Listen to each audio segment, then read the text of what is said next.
debate that was interrupted during the Wednesday afternoon sitting, that is yesterday's afternoon sitting. This is a bill that is at its second reading stage, meaning debate on it is currently underway.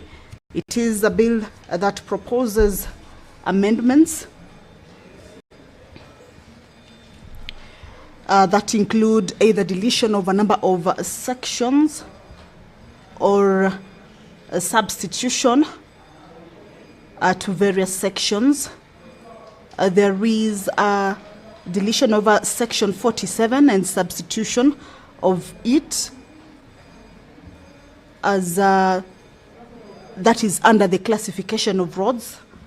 This regards the classification of roads where it indicates that when a new public road or where a new public road is established, that a responsible authority or a county government shall submit to the cabinet secretary a request in writing for classification of the public road. Now, you will notice that this being a bill originating from the National Assembly affects some of the functions of the county government. For instance, a clause 4 of this amendment proposes the insertion of a new section, that is 47A and 47B, Cap 408, that gives responsibilities to the county governments regarding the management of these particular roads.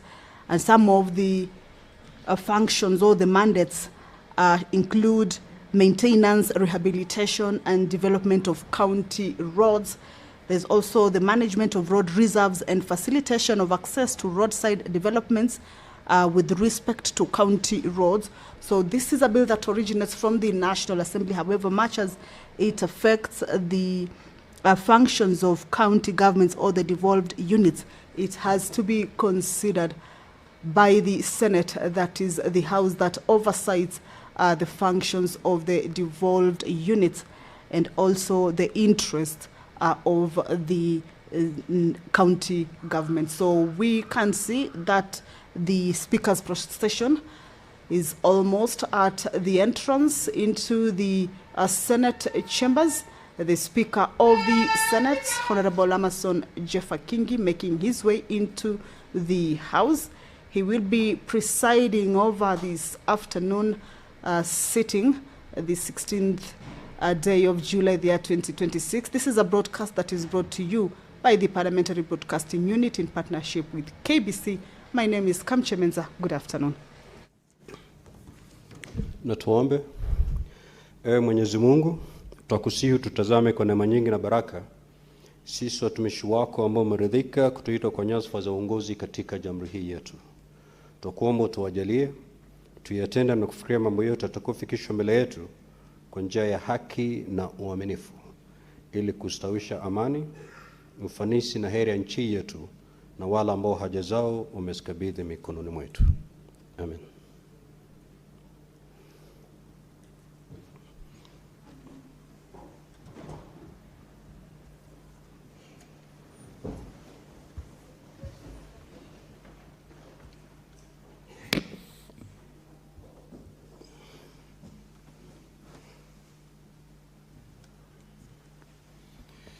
Clerk, do you have quorum? Sergeant at Arms, kindly ring the quorum bell for 10 minutes.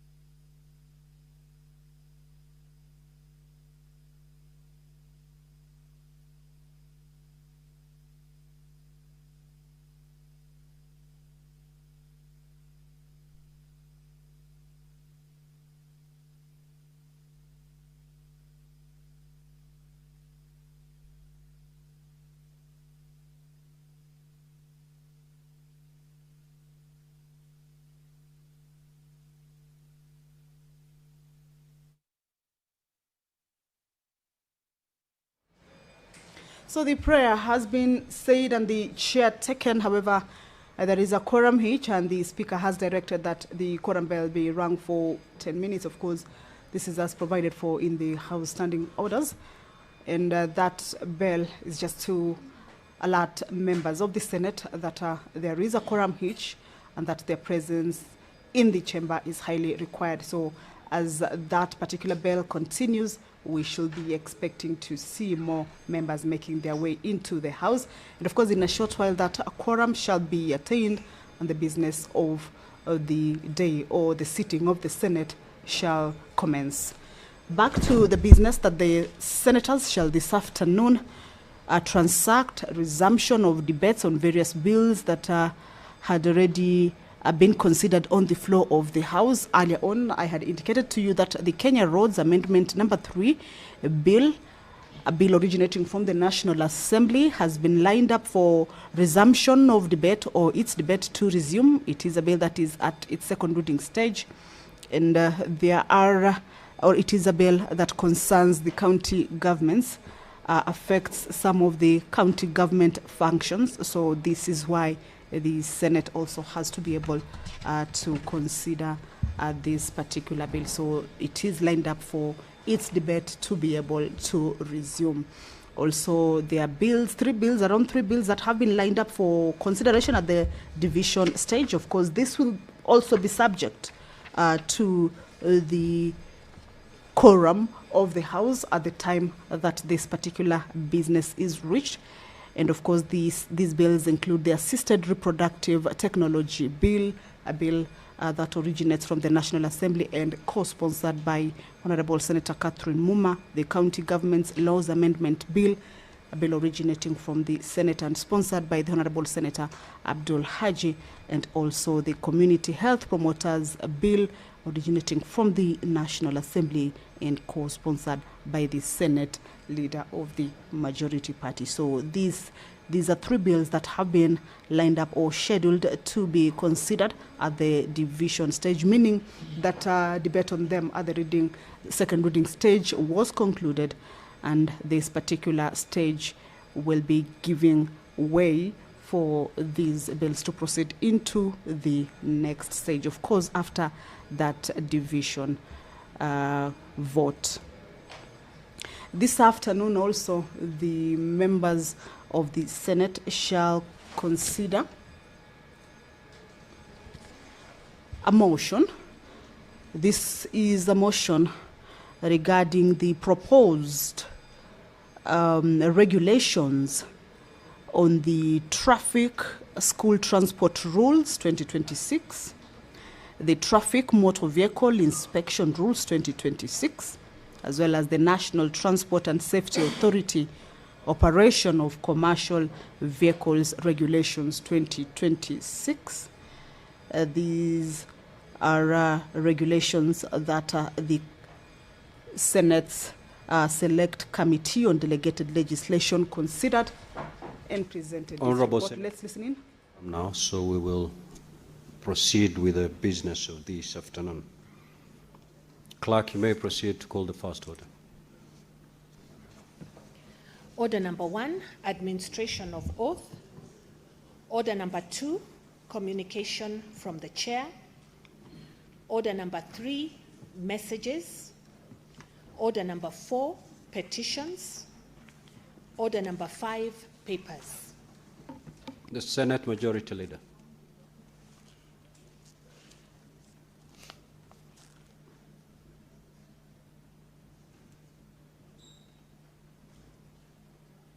Senate Majority Leader.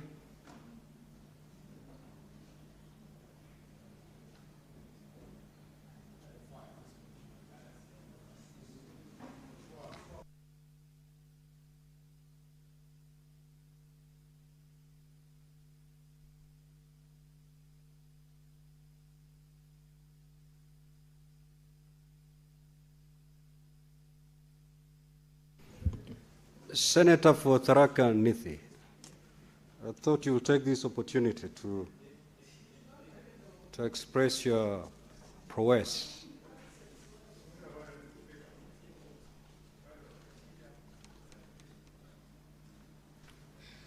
Thank you, Honorable Speaker. Mr. Speaker, sir, I beg to lay the following papers on the table of the Senate today, Thursday, 16 July 2026. The National Treasury Revised Medium-Term Debt Management Strategy, MTDS, for 2025-2026, 2027-2028, and a report of the Auditor General on the performance audit on the provision of bursaries by the county governments of KC. Thank you, Honorable Speaker. I lay.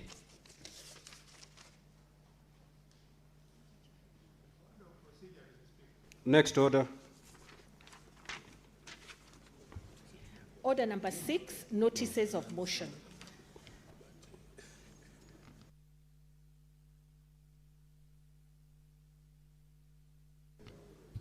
Chairperson, Standing Committee on Devolution and Intergovernmental Relations.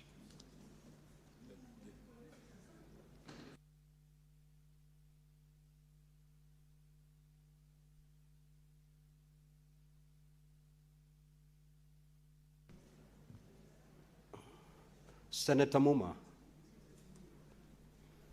you have 2 notices to give.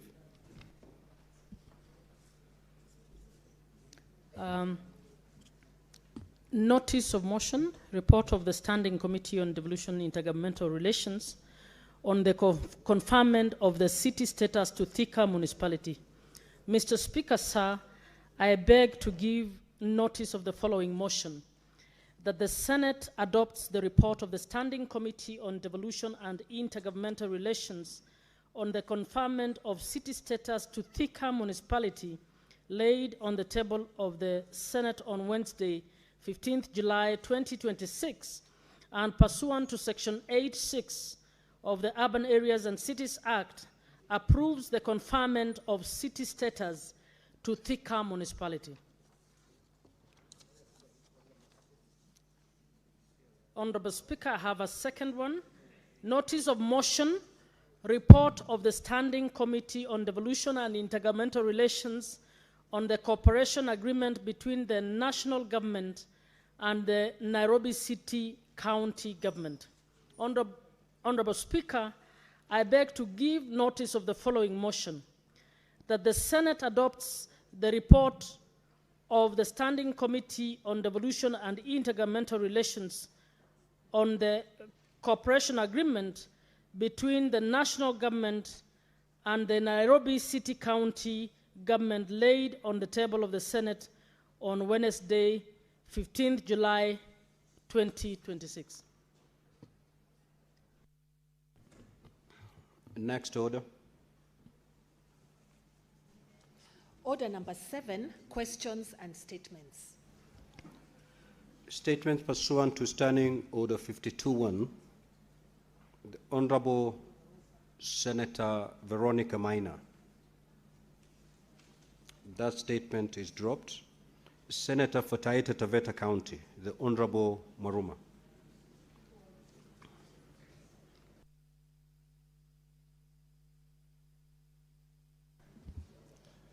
Thank you, Mr. Speaker, for this opportunity to raise a statement on the failure by police officers to intervene in a mob justice incident in Mombasa.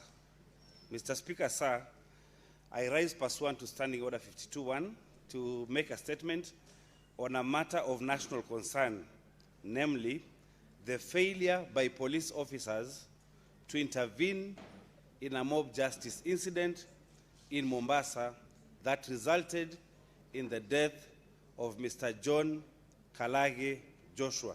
Mr. Speaker, sir, on the 22nd June 2026, at around 13 hours, Mr. John Kalage Joshua, a 24-year-old male from Marungu Ward, Voi Sub-County in Taita Taveta County, was subjected to mob justice at the Marikiti area of Mombasa County.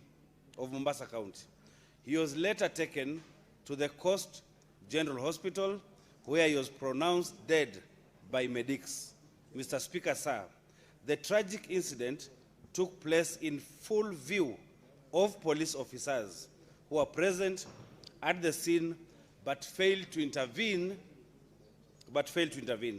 The police officers made no effort to save the life of Mr. Kalagi. They waited until his lifeless body was left on the road by his assailants and only came in to transport his body to the hospital. Mr. Speaker, sir, Article 26 of the Constitution guarantees that every person has the right to life. It stipulates that a person shall not be deprived of life intentionally except to the extent authorized by the Constitution or any other written law. Further, Article 50 assures every person the right to fair hearing in the event of a dispute, including the right to be heard and be presumed innocent until proven guilty. Mr. Speaker, sir, it is therefore concerning that police officers who are mandated by the Constitution and statute to uphold these rights and who serve under the clarion call of utumishi kwa wote would stand idly by and watch as an innocent life was taken.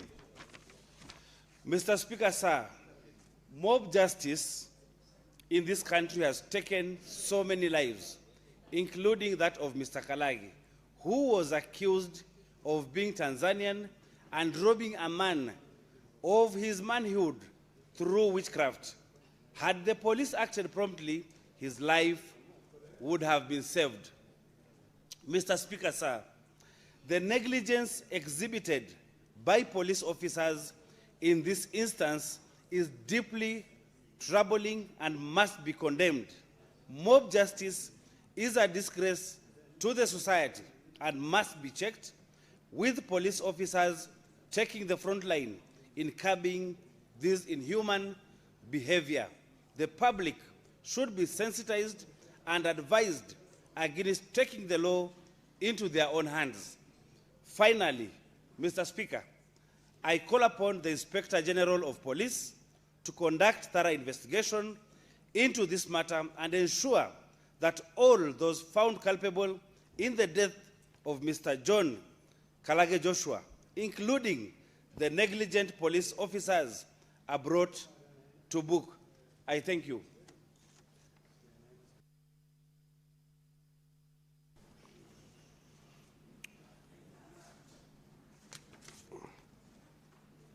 Now, statements pursuant to Standing Order 53-1, rather. The Senator for Nandi County, the Honorable Samson Chereke.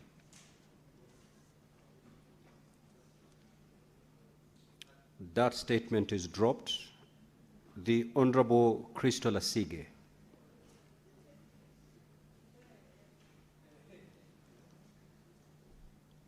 That statement is dropped.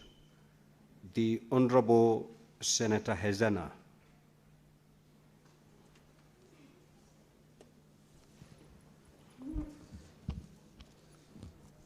Thank you, Mr. Speaker.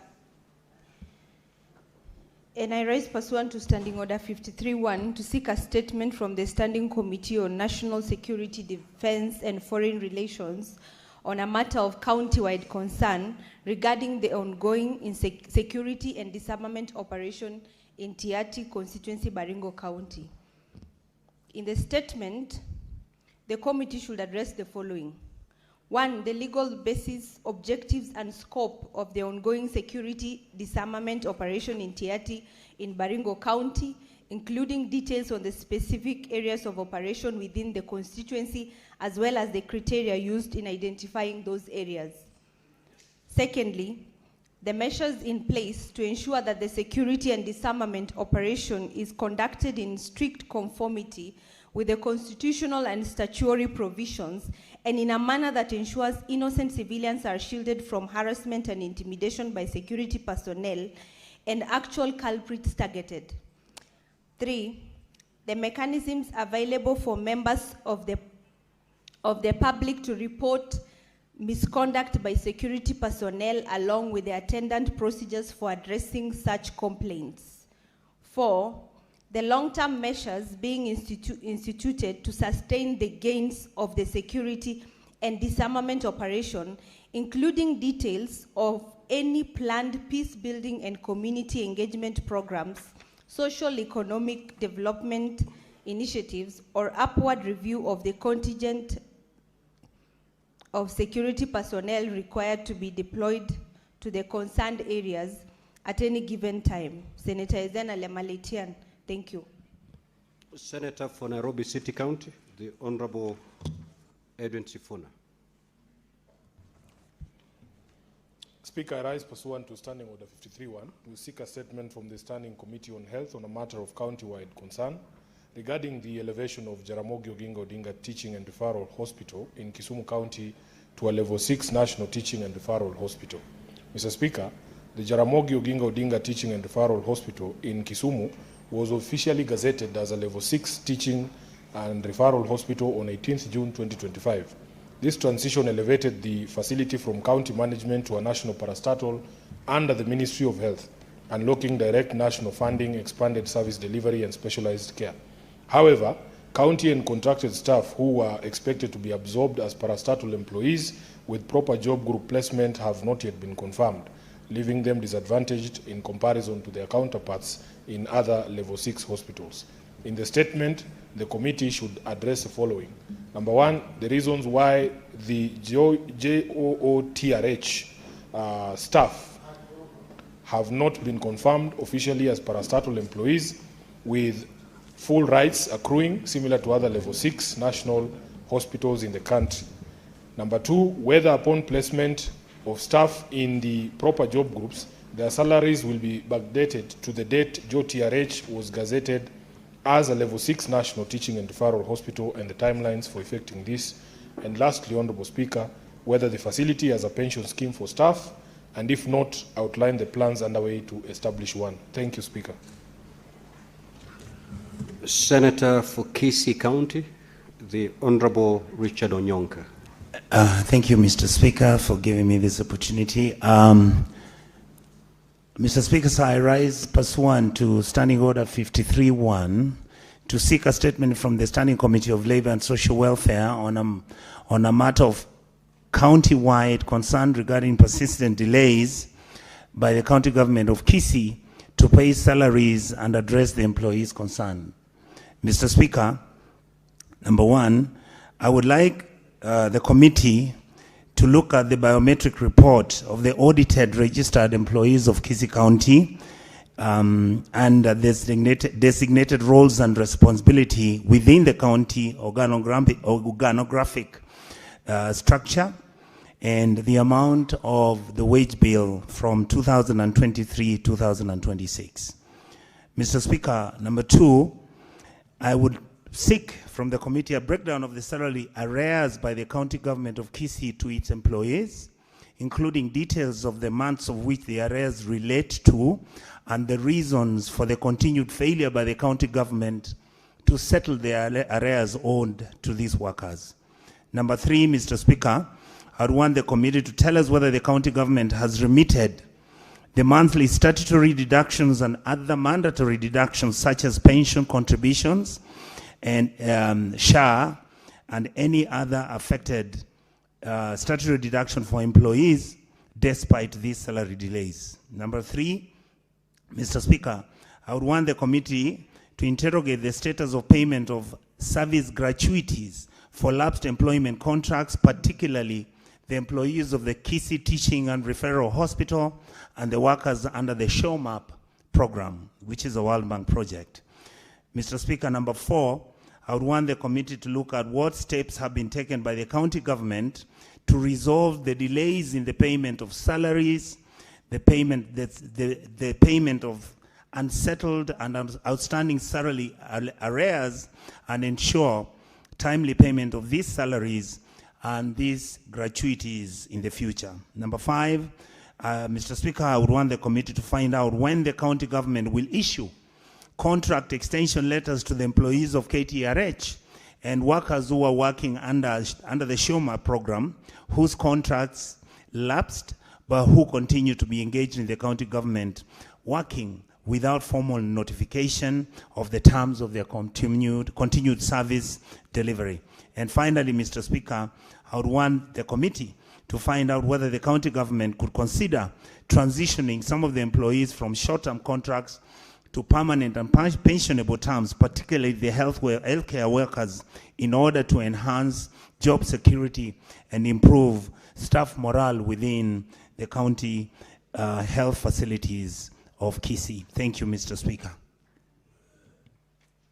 Senator for Kisumu County, the Honorable Professor Tom Ojenda. That statement is dropped. Senator for Mombasa County, the Honorable Mnyora Faki. Asante Mheshimiwa Spika, nimesimama kwa mujibu wa kanuni za kudumu namba 53(1) ya kanuni za bunge la Senate kuomba kauli kutoka kwa kamati ya usalama wa taifa, ulinzi na uhusiano wa kimataifa kuhusu kutokea mara kwa mara kwa janga la moto katika ofisi za shirika la usambazaji maji na usafi wa mazingira ya Mombasa MAWASCO. Mheshimiwa Spika, kutoka mwaka jana kumetokea visa viwili vya moto katika ofisi za MAWASCO.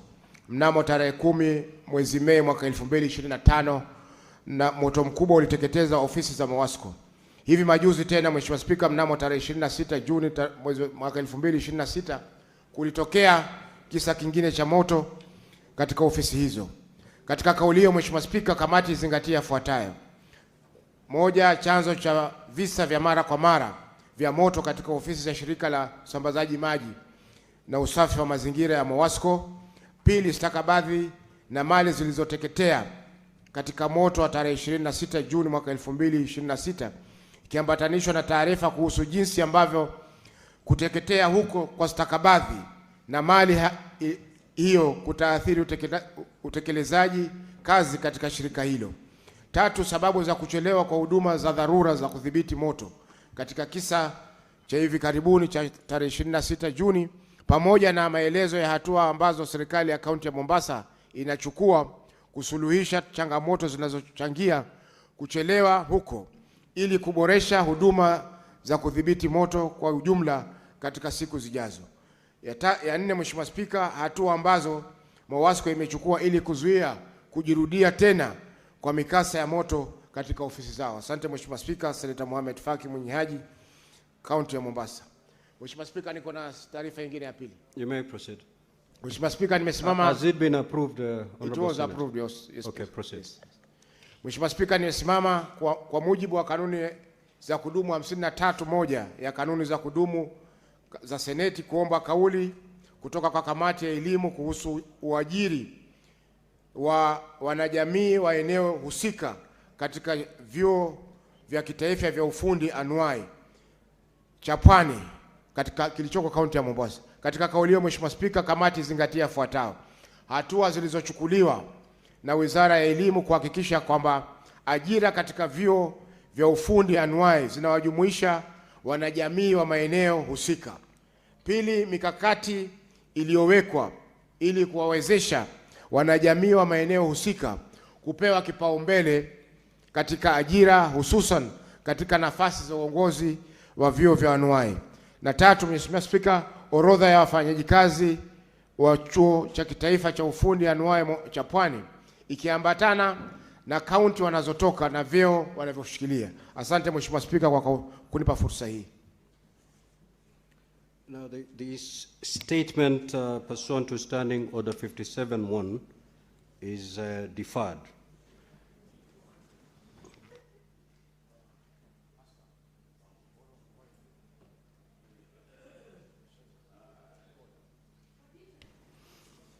Senator Fernandi, you may proceed to read your statement, your request for statement. Request for statement, and thank you for that indulgence, Mr. Speaker. Sir, request for statement on the management and effectiveness of county revenue automation systems.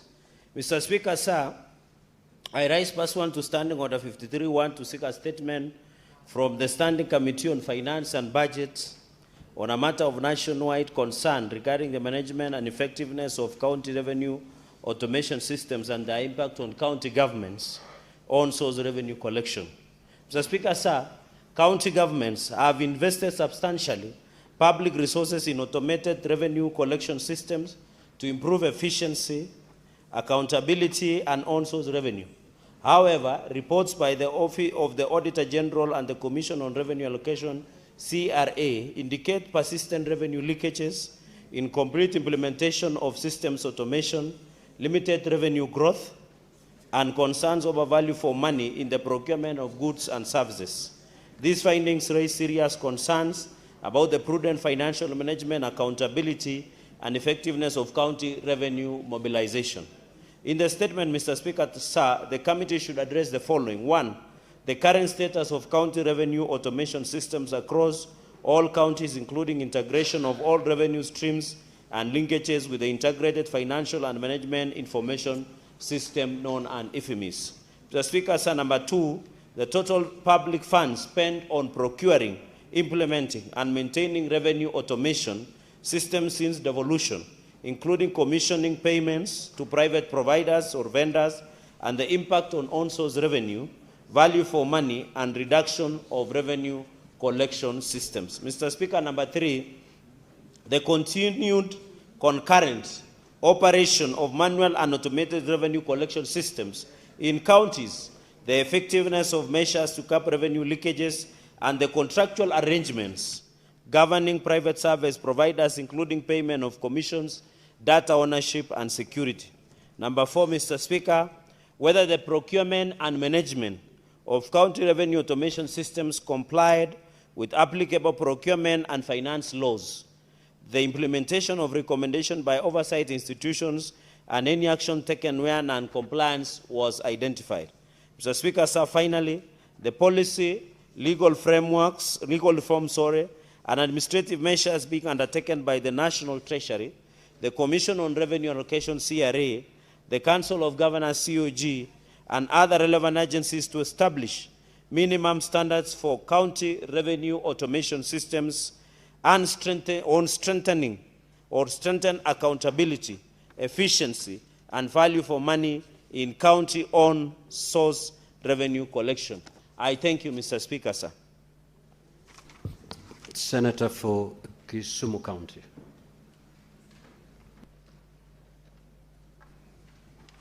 Thank you, Mr. Speaker.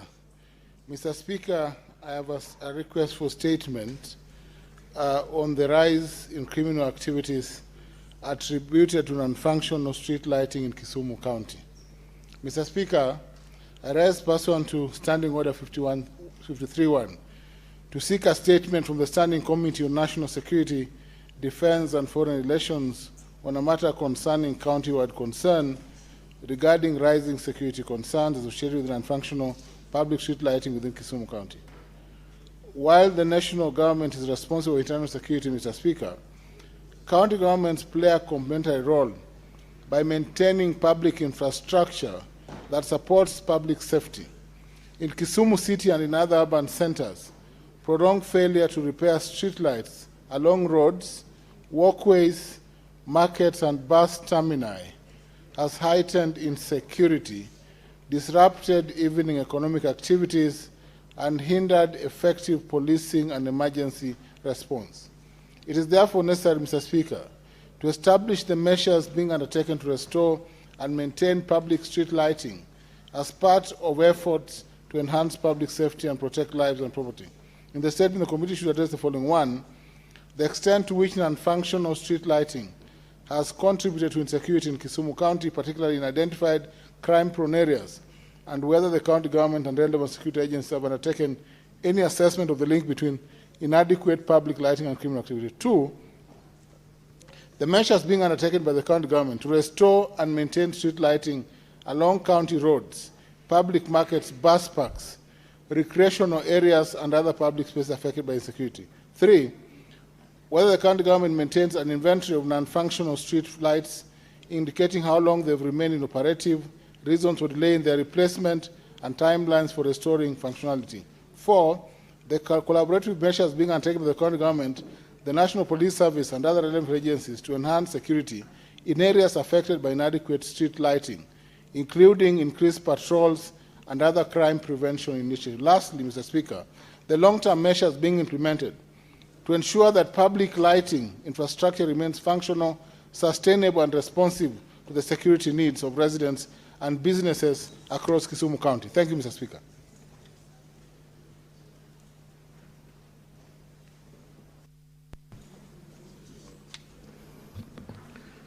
Now, honorable senators, I will allow comments on these statements, on the request for statements, for a period of not more than 15 minutes. So if you have an opportunity to speak, kindly do so for not more than 3 minutes. However, before I allow comments, I have this communication to make. Honorable senators, I have a communication to make related to changes in the Senate minority leadership.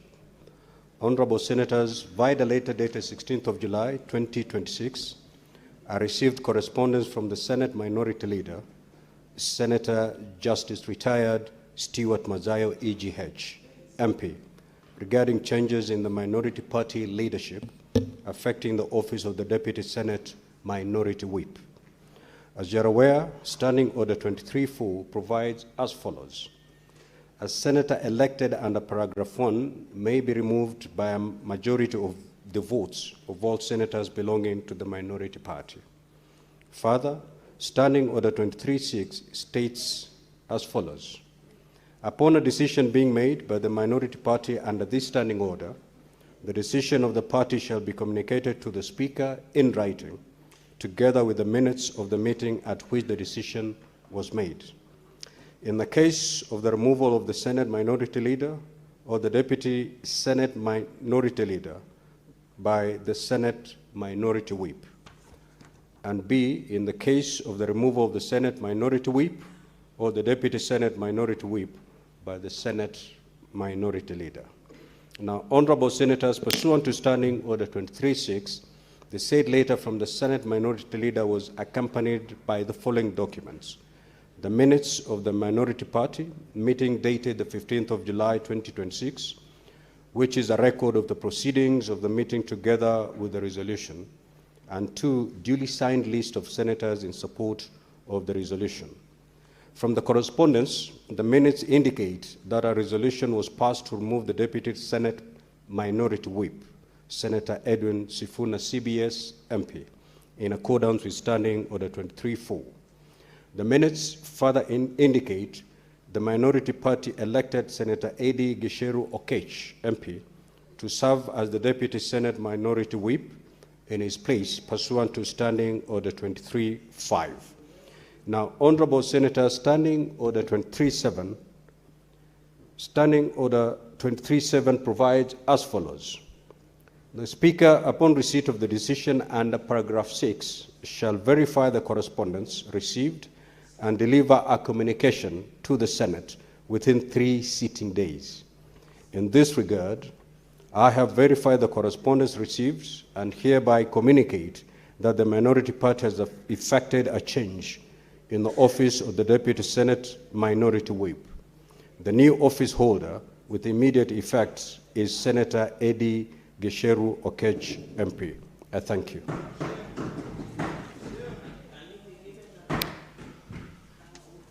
Now, we're on the comments on the statements that have been made. Senator Manzo.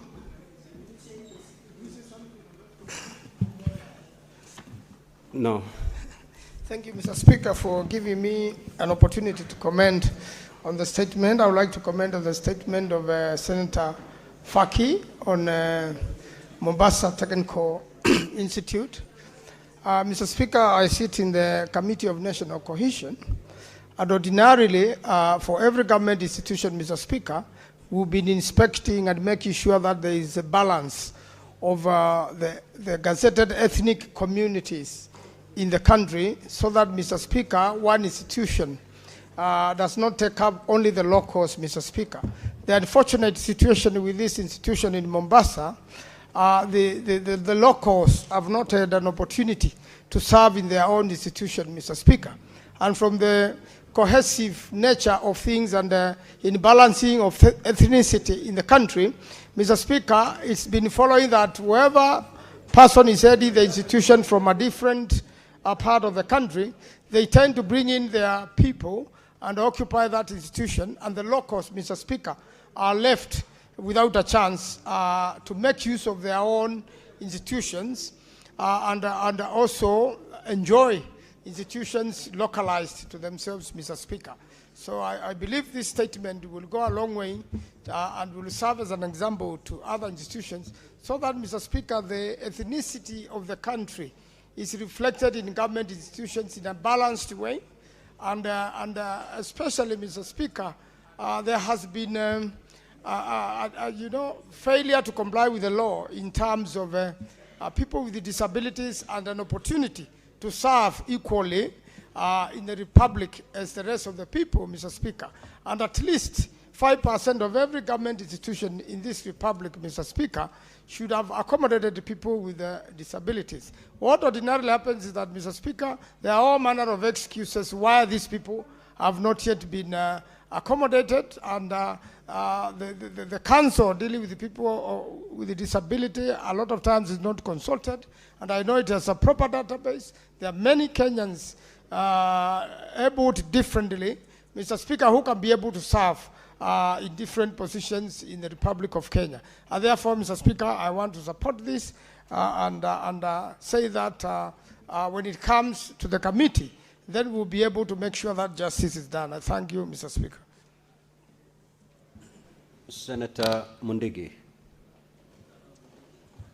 Asante Bwana Spika kwa kunipa nafasi niweze kuchangia taarifa ya Senator wa Kisii Nyoka na inashirikiana pamoja na Senator wa Nandi kuhusu mambo ya county, vile wafanyikazi wengi wameteseka, mambo ya alias na mambo mingi, na unakuta hata wengine wafanyikazi ama wale contractor wapati hela wakati wamemaliza kazi, na pia wengi wao contractors wamechotwa mali yao na mambo mingi imefanyika. Na hiyo mambo yote Bwana Speaker imeendelea kufanyika wakati county tunaipatia pesa katika sisi tunawapatia pesa ya kufanya kazi juu ya devolution, Bwana Speaker. Kwa hiyo Bwana Speaker, ningeomba kuweze kutengenezwa kamati weze kuona ni kwa nini kaunti nyingi watu wengi wapati misahara, wale wengine wanateseka, na pia pesa ya hospitali ama ya retirement ikikatwa haikuangi inapelekwa pahali inafaa. Kwa hiyo Bwana Speaker, ningeomba kuweze kuonekana, kwa sababu hiyo gonjwa imekuwa sio Kisii peke yake, sio Nandi peke yake, hata Embu County. Saa hii ile kitu imeleta shinda ni kwa sababu ya wakati wa zamani kulikuwa na pending bill na wengi bill, hata county tukipatia pesa unakuta hakuna kazi inaendelea juu ya ile mandeni. Kwa hiyo Bwana Speaker, sisi hapa maseneta kutoka mwaka wa 2022 mpaka sasa tunaendelea kupeana.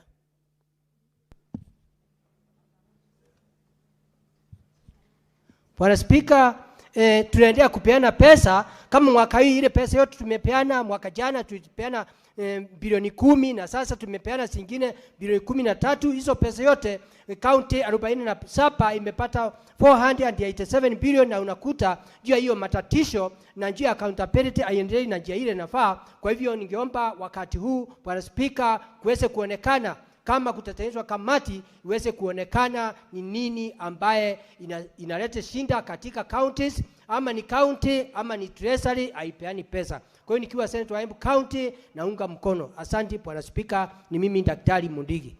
Senator Okech.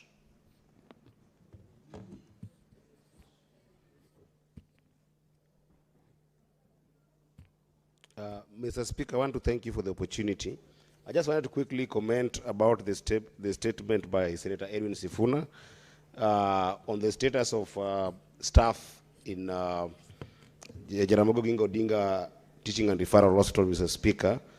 Mr. Speaker, this is a serious crisis because, Mr. Speaker, when you go to that hospital, you will experience a serious,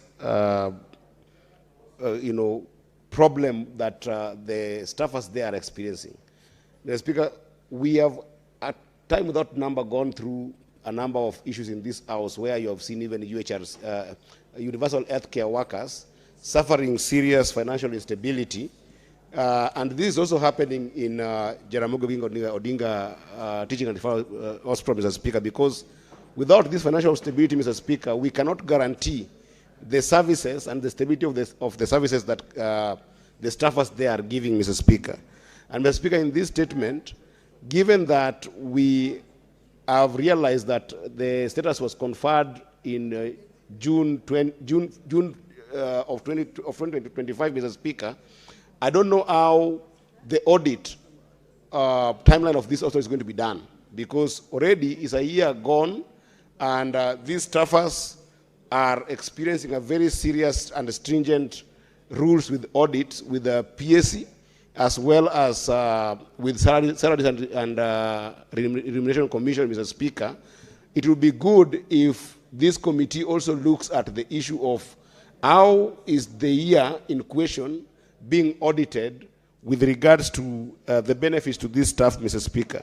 And lastly, Mr. Speaker, I want to categorically say, Mr. Speaker, that it will be very important that the committee also integrates in their search, or rather in their quest to this question, Mr. Speaker, to help us understand what is the then coming up terms of service. Because if the terms of service in this hospital, Mr. Speaker, was based on level 5 hospital terms of services that we have seen in the counties, Mr. Speaker, then how is the new terms of service going to be able to take care of the staffers who perhaps, because of qualification or otherwise, where we really need technically advanced people who have not been put there, Mr. Speaker, how are they going to be taken care of with the going stalemate in terms of the salaries and delayed salaries that they haven't found? Senator Boni. Mr. Speaker, one sentence on the issue of the Jaramogi Teaching and Referral Hospital. We want us to be fair to the communities of Nyanza and the communities of Western on two accounts. Mr. Speaker, the first one, that the Moi Teaching and Referral Hospital and KNH are run by sons and daughters from those communities of Western and Nyanza. A fact. I'm one such a son. The communities of those two areas, running into an excess of 8 million people, have no access to level 5, level 6 services. Mr. Speaker, I want to remind the decision makers, and especially CS Duale, to go and ask the PS or the Director of Medical Services to define to him the meaning and the difference between a level 5 hospital and a level 6 hospital. The services rendered in Kakamega, the services rendered in Nakuru, in Embu, and in Kisumu and Mombasa are not level 5 services. They're level 6. So the former provincial hospitals ought to automatically transit to level 6 hospitals, and the government to give the necessary budgetary backup. My last comment, Mr. Speaker, is on the statement by the Senator on the issue of salary arrears. Mr. Speaker, the issue of salary arrears in counties cuts across very many counties. The committee should now make a list of shame to show these governors who are comfortable to enjoy super payments from the county governments, and they don't want nurses, they don't want doctors, they don't want ECD teachers to also enjoy their perks. Why would a man who dreamed of becoming a governor ever think of running a county using the so-called contract staffs? A contract staff cannot apply in professional cases like ECD teachers, in medicine. Contractual staff are people who are usually cleaners, people who slash around. You can afford to give them contract. This Senate must come. 1 minute. Mr. Speaker, this Senate must compel these lazy governors so that all doctors, all nurses, all paramedical staff, all ECD teachers in all counties must transit to permanent and pensionable employment. I thank you, Mr. Speaker. Senator Osotsi. Thank you, Mr. Speaker. Mr. Speaker, I wish to make a comment on the statement by Senator Sifuna on elevation of Jaramogi Odinga Hospital, referral hospital to a level 6. Mr. Speaker, when this announcement was made, there was a huge celebration in the region. And I remember some people said that this is the first benefit of being in a broad-based government. But clearly you can see nothing much has happened apart from just the change of the level, which is very, very not proper. Mr. Speaker, most of the hospitals, referral hospitals, are not even compliant to the what we call the health quality model, which is given by the Ministry of Health, that looks at the issues of HR and also issues of equipment and all that. Most of the hospitals are not compliant, including this particular hospital. According to the last audit report by the Office of the Auditor General, this hospital had not complied the requirement for level 5. But still, it was elevated to level 6. So I think there is need for the committee to look at it and see what exactly prompted the government to promote this hospital to level 6. And they have not done what is supposed to be done to make it a proper level 6 hospital. Mr. Speaker, and these are things that we keep on pointing out, that some of these things are done for political reasons without looking at the deeper issues that are required to be looked into. As I finish, Mr. Speaker, because this statement was made by Senator Sifuna, I want to ask Senator Sifuna to remain firm. Whatever changes that have been made, it's unfortunate, but we'll soldier on. We know Senator Khalwale was removed. Now is Senator Sifuna, and a lot of us are going to be removed. It is fine, we'll move on. But we have a bright future coming, and it's coming very soon. Senator Kisang. Now, Senator Osotsi. If you look at the standing orders, the standing order on relevance. Who has died? Huh? I don't remember losing a senator. I could have made the announcement. My senators are intact. I still have them, so nobody is allowed to mourn. We are all health and in good health. Senator Kisang? Yeah, thank you, Honorable Speaker. Honorable Speaker, I also want to make a comment on the statement raised by Senior Counsel Senator Professor Gender on street lighting. Honorable Speaker, this was a very noble and it's still a novel idea to ensure that we have street lights in our estates, in our streets, to enhance security. But it looks like, Honorable Speaker, when the idea was mooted initially, it's like between national government and county governments, they did not agree who was going to pay the bills. That is why, after a while, if a bulb is broken, bills are not paid, they get disconnected by Kenya Power, Honorable Speaker. That's why you saw the mess that was there last year between the county government of Nairobi and Kenya Power, because they don't know who are supposed to pay the bills. This is maybe the governors, the Council of Governors and the national government, especially the Ministry of Interior, need to sit down and have an MOU so that they know who is supposed to pay what, and they make an agreement. Because everywhere the president goes, the governors are asking for street lighting, but they are not budgeting for payment of bills, Honorable Speaker. Because this is something that is good. It is enhancing security, it's making our cities, it's making our towns, it's making our estates secure, Honorable Speaker. It's not Kisumu alone, it's across the country. Most of them have just basically been disconnected, or they are no longer working.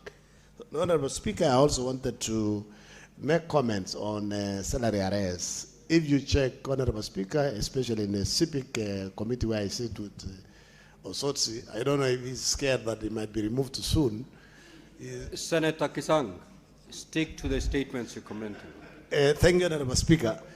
Honorable Speaker, statutory deductions, apart from arrears, statutory deductions like pay as you earn, pension funds, Honorable Speaker, the county governments are not remitting these deductions, including even loans, Honorable Speaker. You find that an employee has been deducted, maybe for a SACCO loan or a SACCO savings, and then after a while, they want to go for loans, so they are told your employer has not remitted.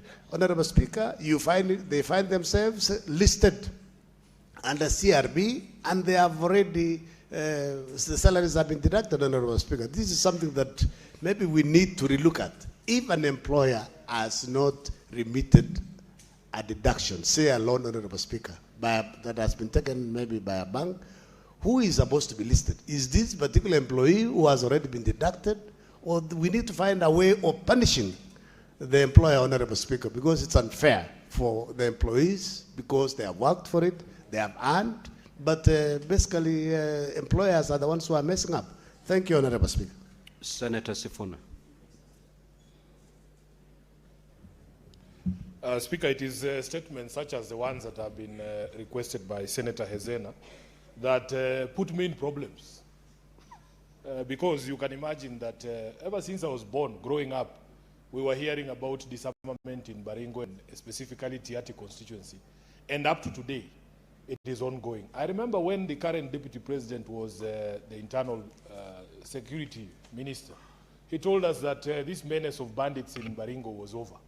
But up to today, you can see that the people of Baringo still have to suffer under this scourge. Listen to the concerns that the senator is raising, Honorable Speaker. Harassment, intimidation, misconduct of the police officers and the army personnel who are involved in this particular disarmament. Why is this happening, Honorable Speaker? When we speak about it, they come for the things that my late father left for me, Honorable Speaker. This is the reason Sifuna is in trouble, in case anybody is wondering. Because the country has a software problem, and we will continue pointing it out. Speaker, the beauty with life is that for as long as you are alive, whatever it is that is taken can be gotten back. So we will continue to speak truth to power. Speaker, the misconduct in the police forces is not just limited in to these disarmament processes. You saw us in Keumbu, Honorable Speaker. The police are so shameless. I would rather you even send police in plain clothes to throw stones. But these days they come in uniform. There's no shame at all, Honorable Speaker. No shame. They come in full uniform, they ride along with the goons, they throw stones themselves. And then you say you have a country because you have built a stadium and named it after Raila. We will say, no, Bwana, this is not the country we want to live in. We have to rescue our country. We have a software problem in this country. We cannot continue to live like this. When are those children in Tiati ever going to see a bright future, Honorable Speaker? If I have grown up all these years hearing about disarmament in Tiati constituency, and up to today it continues to happen. So I don't know what else these people can take. I think there's a Bible verse, Honorable Speaker. It is Jesus who said, when somebody takes your coat, give them even the shirt. Give them even the shirt. I want them to come for my shirt.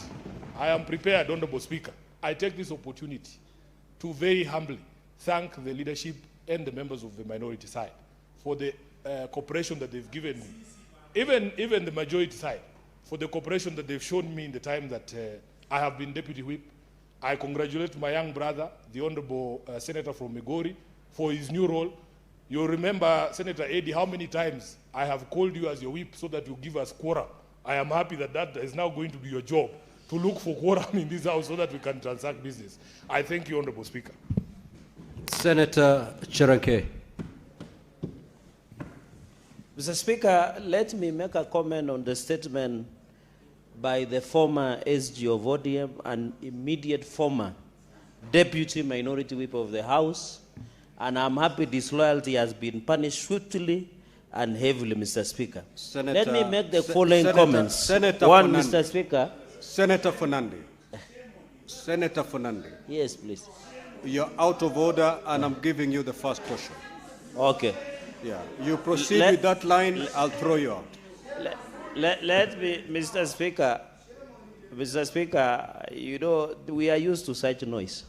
Mr. Speaker, I am this Jaramogi Oginga Odinga Hospital,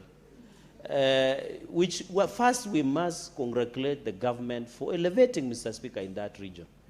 And the Senator of Kisumu expressed happiness. And the people like Eddie Waira congratulate, this is the first fruit of broad-based government. Mr. Speaker, Moi Teaching and Referral Hospital was overwhelmed. KNH was overwhelmed, Mr. Speaker. And I'm happy in this financial year of 2026-2027, 3.93 billion has been allocated to elevation of Jaramogi Oginga Odinga Hospital, which was formerly known as Russia. Mr. Speaker, it is not rocket science that President William Ruto is the one elevating. We have had 4 presidents. Where were they? But since these gentlemen want to play politics, we'll play when time comes up, Mr. Speaker. And I'm happy the maker of the statement is now a proper backbencher. These are the questions that you should ask government, and it is welcome, Mr. Speaker. So, Mr. Speaker, I agree there could be challenges in the health sector, Mr. Speaker. Even here in Nairobi, most of the facilities run by county government are doing badly.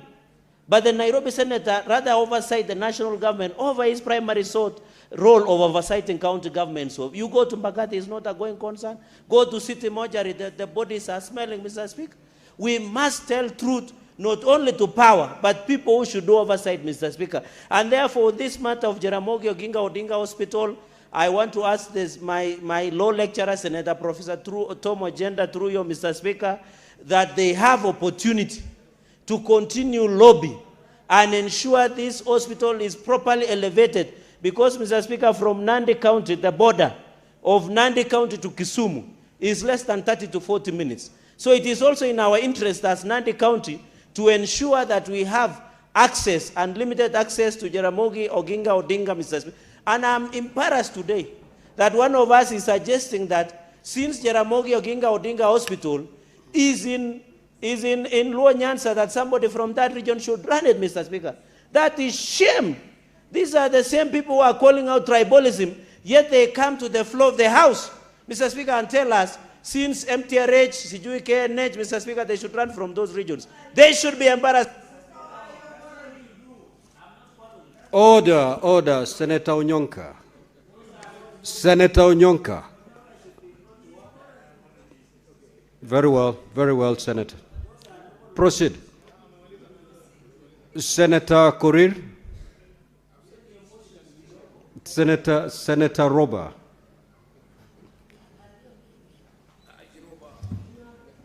Thank you, Mr. Speaker. Since the time is limited, I will take the opportunity to comment about Mombasa Water and Sewerage Company.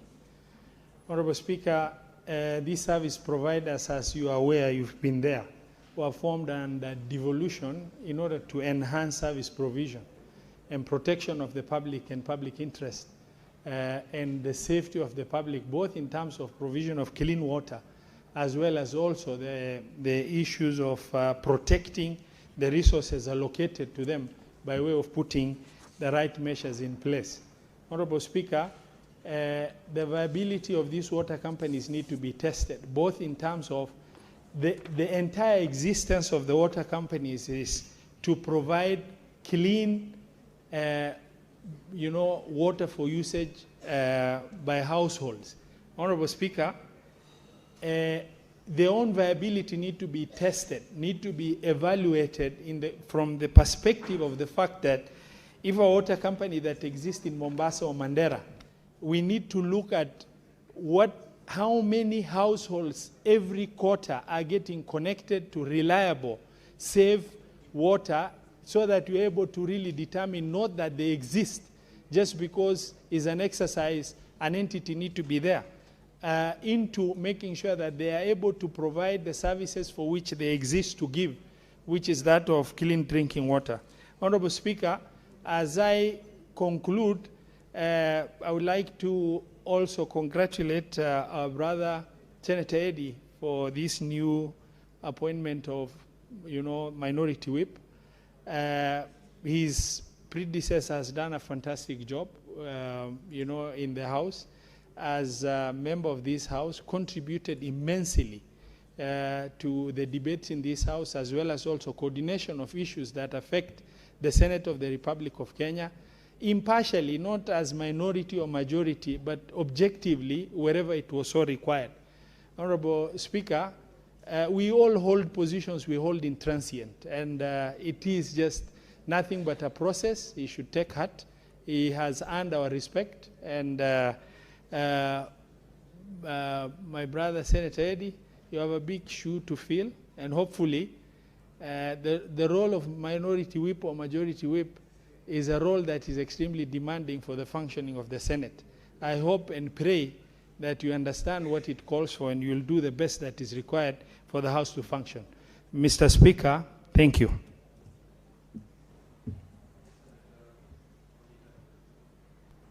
Senator Mwenyehaji. Asante Mheshimiwa Spika kunipa fursa hii kuchangia taarifa, maombi ya taarifa yaliyoletwa bungeni na Seneta wa Taita, Seneta Mwaruma. Mheshimiwa Spika, ni masikitiko kwamba mwenda zake John Kilage Joshua mwenye umri wa miaka 24 alipoteza maisha yake kupitia kwa mob justice baada ya kutuhumiwa kuwa amepoteza nyeti za mtu mwingine. Mheshimiwa Spika, mambo haya ya kupotea nyeti ni mambo ambayo yalikuwako yamekithiri katika kaunti ya Mombasa na Kwale pamoja na Kilifi, Mheshimiwa Spika. Na mambo yote haya yalikuwa ni mambo ya ushirikina na ni mambo ambayo hayawezi kuelezwa kihalisia. Mheshimiwa Spika, kwamba polisi walisimama mtu akishambuliwa mpaka akafa ni jambo la kusikitisha, Mheshimiwa Spika. Na watu kadhaa, japokuwa watu kadhaa, Mheshimiwa Spika, waliokolewa katika hali kama hizo.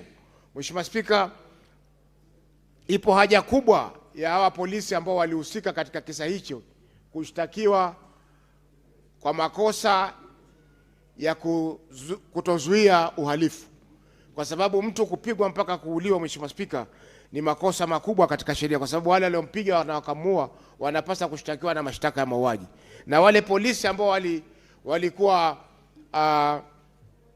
wanaangalia kisa kama hichi pia, Mheshimiwa Spika, wanafaa kushtakiwa kwa makosa ili liwe funzo kwa polisi wengine. Mheshimiwa Spika, naona sasa kupitia kwa elimu na pia kupitia kwa baraza zilizofanywa na machifu pamoja na serikali za mitaa, tumeona kwamba masuala haya yameweza kupungua, kwa sababu wengi walikuwa wanaona kwamba ni kweli visa vya ushirikina kama hivi viko, lakini wengi wameweza kuona sasa kwamba sio visa vya kweli. Kwa hivyo sasa watu wameelimika kwamba huwezi kupotea nyeti ati kwa sababu mtu amekushika bega. Mheshimiwa Spika, naunga mkono taarifa hii ya Senator Mwaruma. Asante.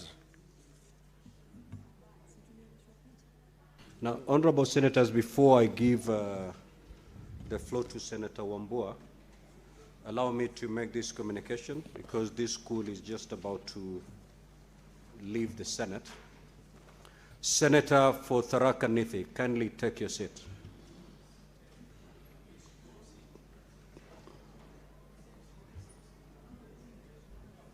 And Senator for Tharaka Nithi, you're out of order. Go back to the bar and bow and take your seat.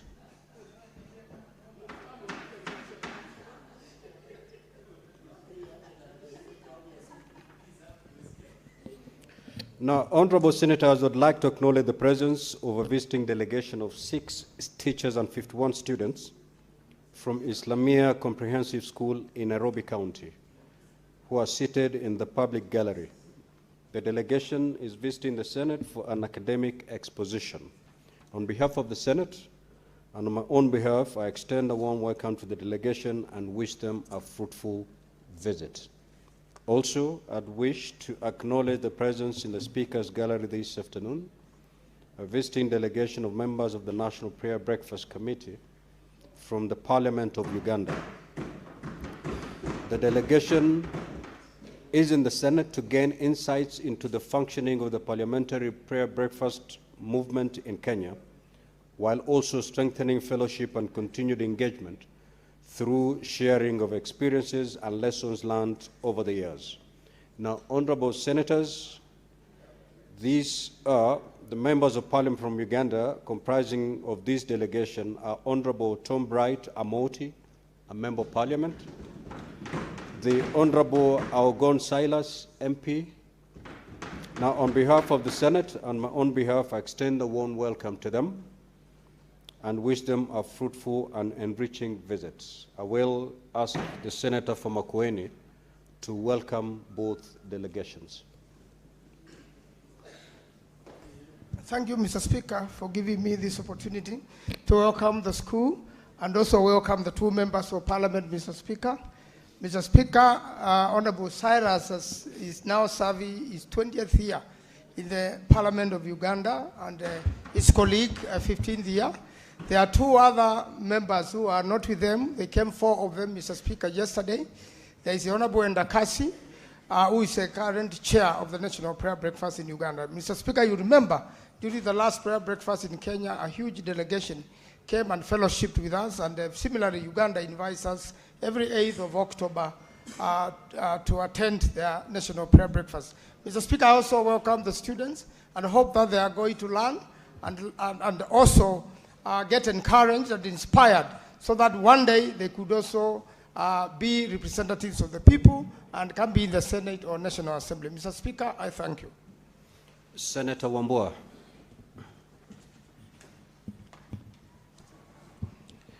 Thank you, Mr. Speaker. Mr. Speaker, I want to make my comments on two statements. One statement by Senator Sifuna on the upgrading of the Jaramogi Oginga Odinga Teaching and Referral Hospital in Kisumu to level 6. Mr. Speaker, as Senator Alwale has suggested, first things first, let the staff of the facility enjoy the full benefits of the new status of that facility. That way then, we will be talking about accruing benefits to the people. Secondly, Mr. Speaker, a consideration should be made that all former provincial hospitals then be elevated to level 6 facilities so that they serve people from the regions that they are established. That will be a policy decision that will help this country now and into the future. The Speaker, on the statement by the Senator Ezena Lemalatian on insecurity in Tiati. Mr. Speaker, as a country and as representatives of the people in this country, we must call ourselves to order and begin to speak truth to power, irrespective. I say this because we are playing with fire as a country. Mr. Speaker, I see outlaws walking around with police officers.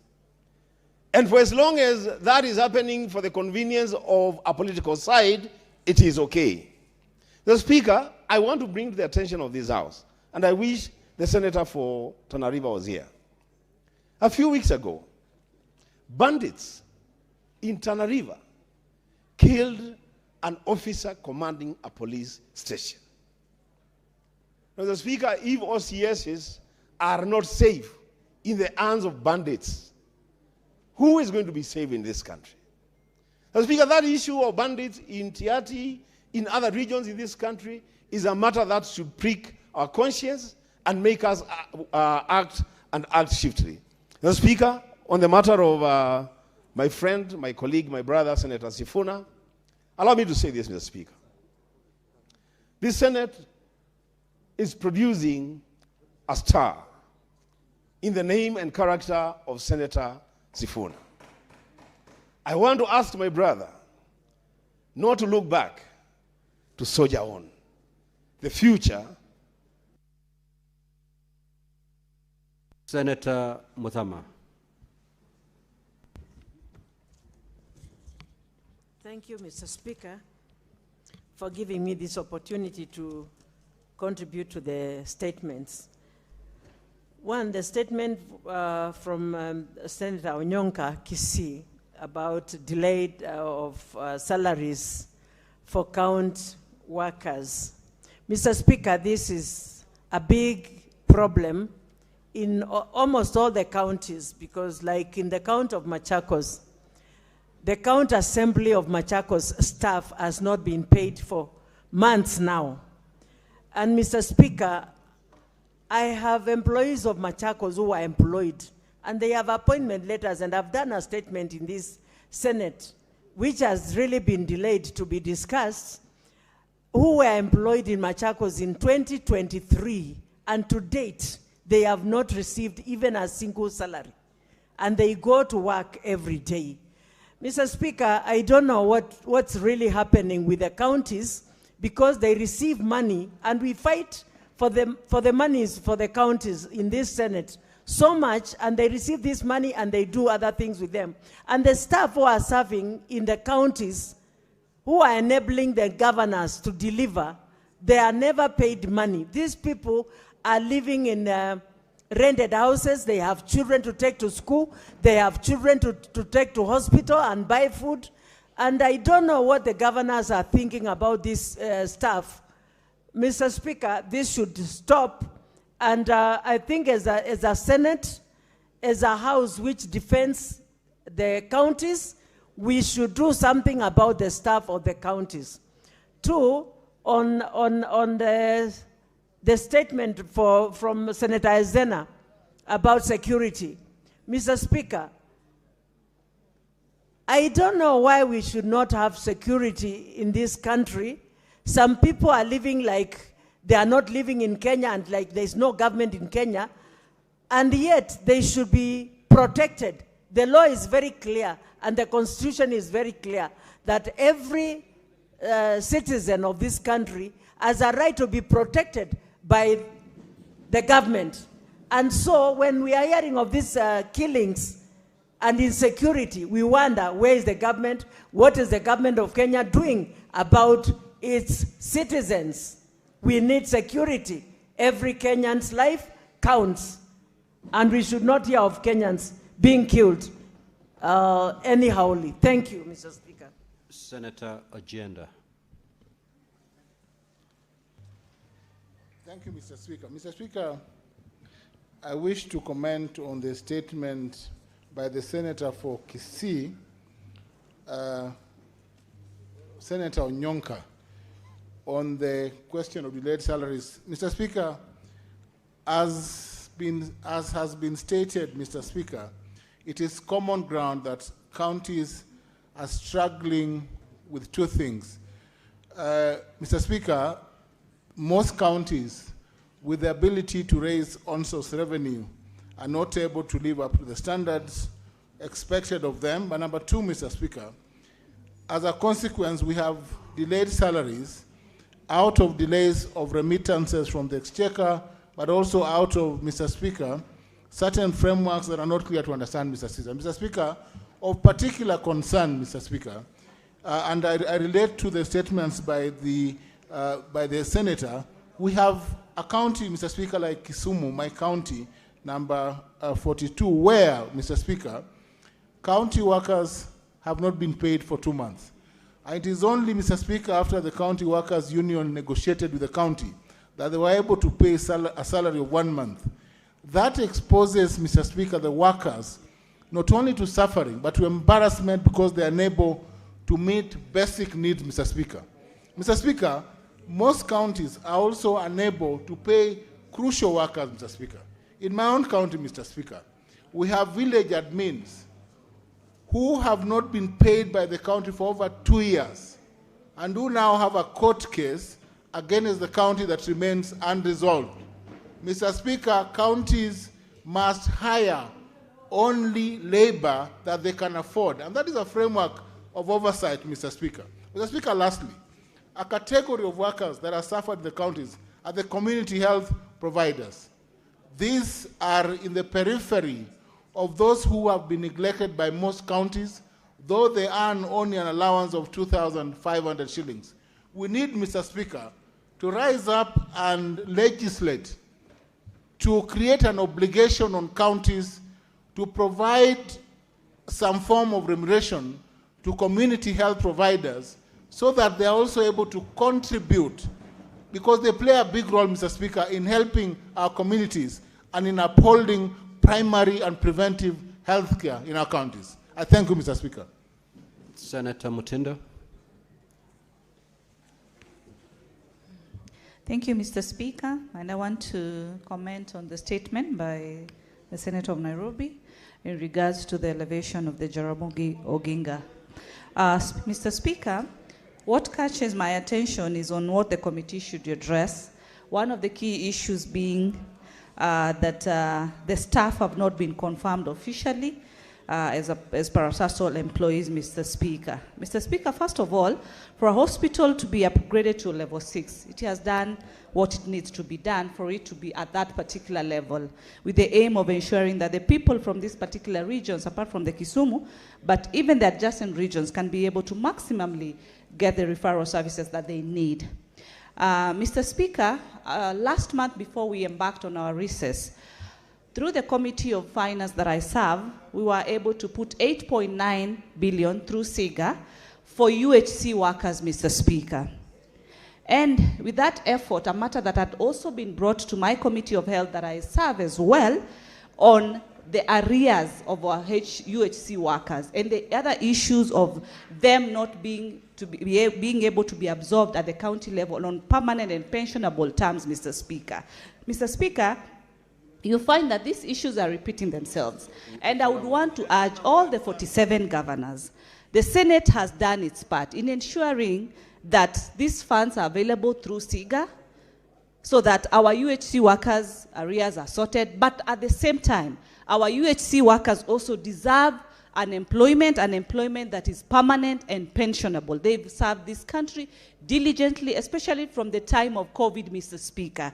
So it is fair, it is indeed very fair for them to be given a permanent opportunity. And this responsibility lies with the governors. It is the high time, governors, to address the issue and address this issue quickly, because we've done our part, the monies are available, and this, even the issue that is here within Jaramogi, the staff should be, sorted immediately. The gazettement should be, done of the same hospital, Mr. Speaker, so that our people have the motivation to continue working and delivering services as required. Thank you, Mr. Speaker.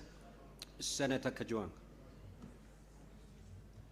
Mr. Speaker, allow me also to comment on the statement by Senator Sifuna regarding the elevation of Jaramogi Odinga Teaching and Referral Hospital to level 6 National Referral Hospital.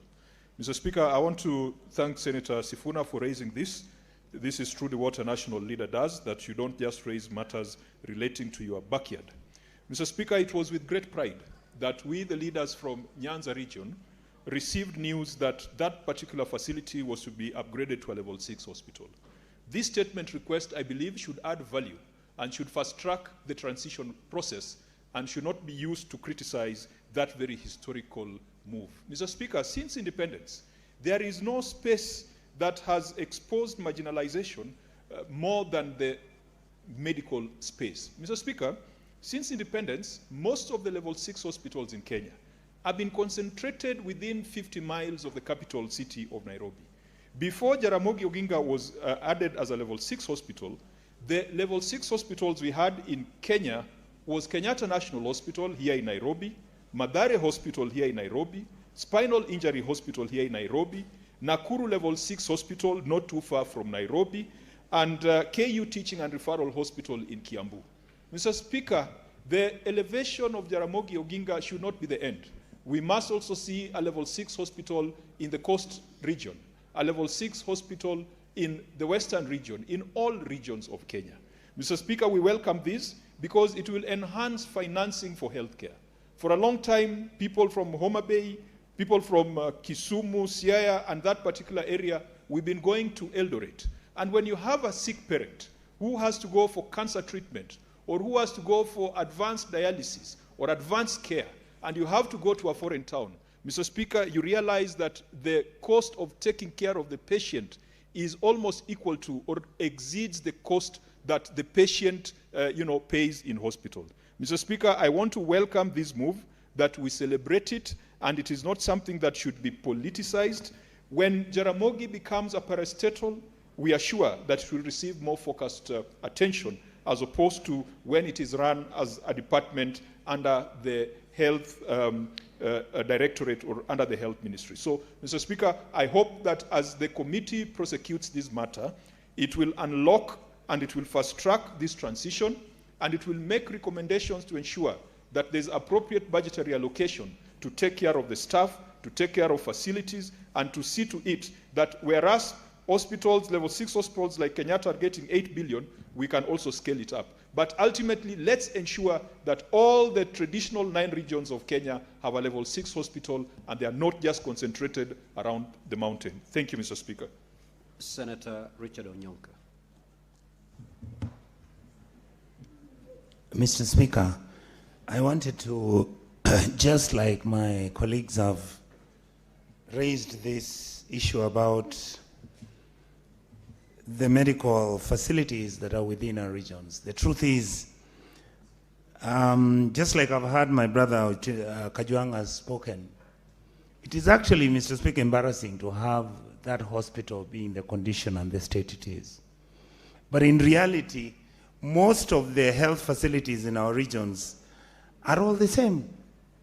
There are no medicines. You have the technical personnel who are supposed to work in these hospitals. They are either victimized. Some of them are on strike right now. There were CBOs which were signed. They are not being honored. Governors are collecting all source revenue from the hospital facilities and claiming that is what they are collecting, and yet in reality, that is money that is supposed to be used in improving these facilities and making sure they function. I would like, on my own volition as a senator of Kisii and a colleague in this house, to ask my colleagues, and Mr. Speaker, I'm very lucky to be in the health committee with members like Honorable Thabita, who is my colleague in that committee. Honestly, we must agree what we are going to do with the health sector, because some facilities are being handed over to the government, and the government is providing grants, and yet some of our facilities like the Kisii level 6 hospital has nothing. It is actually partially closed. There are no medicines, there is no running water. I mean, everything, Mr. Speaker, seems to be going wrong. So I'm feeling that we need to sit as the Committee of Health and interrogate, do we make a deliberate decision, Mr. Speaker, to then ask the government to take over all the level 6 hospitals, if that is what it means for these facilities to be functional. Because it looks like we are doing it in piecemeal. We took Kakamega, again, a beautiful hospital which was done by the previous governor, Honorable Paranya. If you see it, Mr. Speaker, it's an amazing facility. Yes, the national government has provided, I believe, something like 3 billion shillings. If it's finished, that hospital would treat more than 2-3 million shillings a year, 2-3 million people a year. Then now we are at Jaramogi. I know that we are having the same issue in Trans Nzoia County.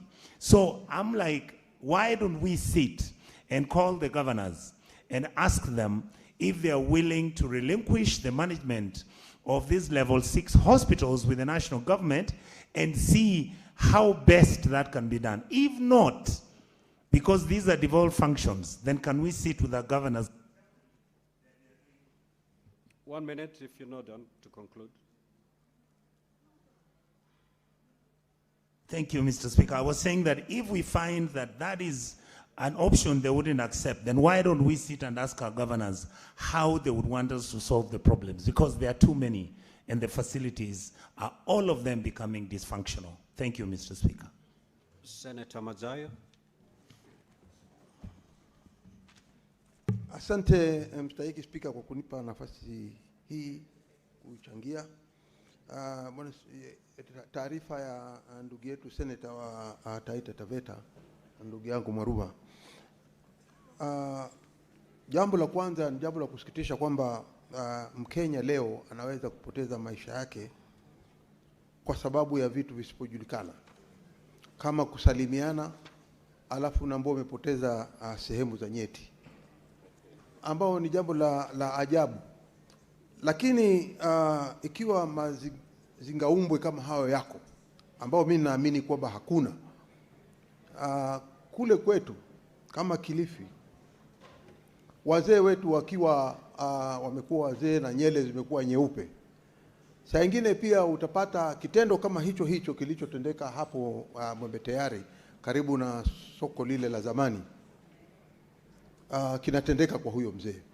Kwa sababu akisema ako na nyele nyeupe, wanasema ni kwa nini hajakufa, ama ni kwa nini yeye anaendelea kuishi ilhali watoto wadogo pengine kwa sababu ya ugonjwa ama mwingine yamewakumba wamepoteza maisha, wanasema ni kwa sababu huyo mzee bado yuko hai. Na vile vile huyo mzee pia huwa saa nyingine anapigwa mpaka anaweza kuuawa kwa njia zozote, akapoteza maisha. Ni jambo la kusikitisha kwamba Kenya yetu hii iko na askari, na ni jambo la kusikitisha vile vile kuona kwamba askari wanaweza kusimama kando wakaangalia Mkenya anapigwa mpaka mwisho anatolewa uhai. Kazi yao wao ni kuchukua mwili na kuweka kwa gari na kupeleka hospitali. Mimi nataka kuuliza swali moja. Wewe ulipewa bunduki, ulipewa uwezo wote wa kuweza kuchukua hatua ili kuona ya kwamba umetetea maisha ya mtu. Leo umesimama kando, unawacha maisha ya mtu yanatolewa. Hapo Bwana Spika, mimi naona wale mapolisi wawili ambao waliweza kutambulika wako ndani ya video, wako ndani ya wanaolikana, kuna ushahidi wa kutosha na mashahidi wako wamejitolea. Mimi naona ingekuwa jambo zuri ya kwamba ikiwa huyu IG yuko pale, kitendo kama hichi ni lazima IPOA ingie katikati, waweze kushikwa hawa watu waliofanya kitendo cha kinyama kama hichi, ili iwe funzo kwa wale wengine ya kwamba wanaweza kutoa uhai ama kuua mtu bila dhulma yoyote, na kumtoa uhai na alafu kwenda zao nyumbani wakiwa wanaketi na familia zao na watu wengine kule wanalia ya kwamba mtu ametolewa uhai bila kisheria. Cha pili ni kwamba vile vile tunataka askari wetu ambao wanachukua pesa nyingi sana wakifundishwa waweze kuona ya kwamba wao ndio watetezi.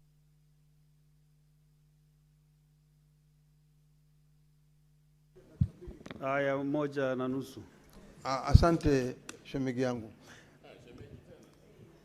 Ni ukweli kabisa ya kwamba hawa vijana wetu ambao tunawapeleka kule Kiganjo wakasomee, wakisoma, shughuli yao ya kwanza ambayo inatakana waitekeleze ni kwamba watatetea uhai wa kila Mkenya bila upendeleo wa aina yoyote. Asante Bwana Spika. Okay, I think that is the end of the comments on statements. So we go to the next one, Clerk.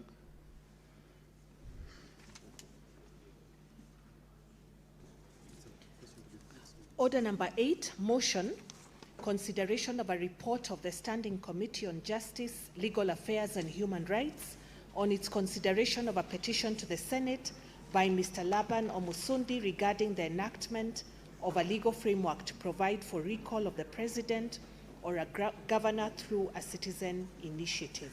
Question to be put. Yes, the debate on this motion was concluded, and now we need to put the question, but confirm whether we have quorum. Okay, then the putting of the question is deferred. We'll go to the next order. Order number 9, the Kenya Roads Amendment number 3 Bill, National Assembly Bills number 34 of 2025, resumption of debate interrupted on Wednesday, 15th July 2026. Second reading. Yes, this on this motion, any member can start giving his contribution. We start with Senator Ombua.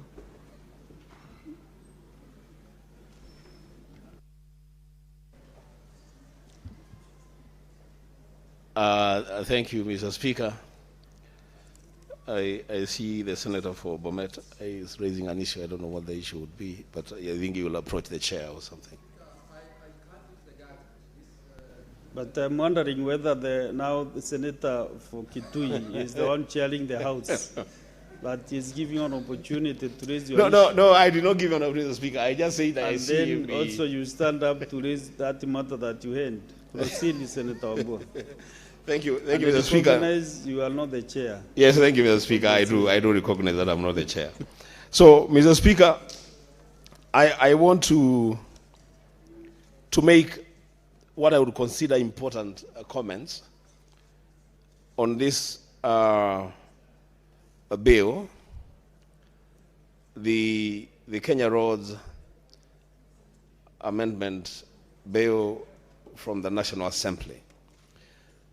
Mr. Speaker, I sit in the Roads Committee, and so I've had opportunity to interact with the bill as brought to us by the National Assembly. Mr. Speaker, when the matter came up yesterday for second reading, I listened and followed comments from members. And I got the impression, Mr. Speaker, that perhaps we have not had sufficient time to look at the report of the committee. And that members who contributed, and they have a right to, were a bit unhappy with the provisions of the amendment bill. Mr. Speaker, I said I wanted to start this conversation today so that I also put a few things straight, because I have participated in this discussion at the committee level.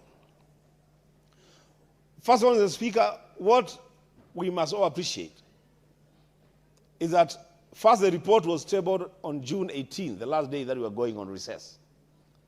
And so perhaps members have not had opportunity to follow on that report.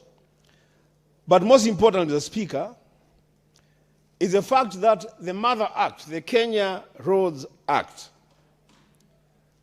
predates the Constitution of Kenya 2010.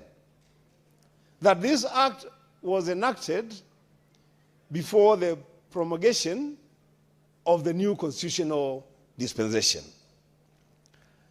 And for that reason, Mr. Speaker, both the classification of roads and the allocation of funds to the roads for maintenance that does not reflect the reality of the new devolved systems of government. So let's start from there, Mr. Speaker. That we are operating under an act that does not recognize devolution. It is blind to devolution. And so, Mr. Speaker, with the new constitutional order, the fourth schedule of the Constitution of Kenya 2010 on the distribution of functions between national government and county governments provides for only two levels or two classifications of roads. Now, this is where it becomes interesting. That the Constitution of Kenya 2010 recognizes only two classifications of roads in the country. The national trunk roads, which are assigned to the national government in Part 1 of the fourth schedule, and the county roads, which are captured under Part 2 of the fourth schedule of the Constitution of Kenya 2010. So, Mr. Speaker, naturally then the national trunk roads will be assigned to the national government, and the rest of the roads will be assigned to county governments. Mr. Speaker, I'm not a lawyer, but I'm a lawmaker. the Constitution is very clear that any piece of legislation that does not accord with the Constitution or runs contrary to any provision of the Constitution, that piece of law is null and void to the extent of the inconsistency with the Constitution. And so any classification of roads under the Kenya Roads Act, which does not recognize that there are only two levels of roads, the national trunk roads and the county roads, any provision in that act or any other act that does not recognize that fact is null and void to the extent of that inconsistency. Mr. Speaker, the Kenya Roads Board allocates funds for maintenance, development, and rehabilitation of roads through national road agencies. And we have three of them.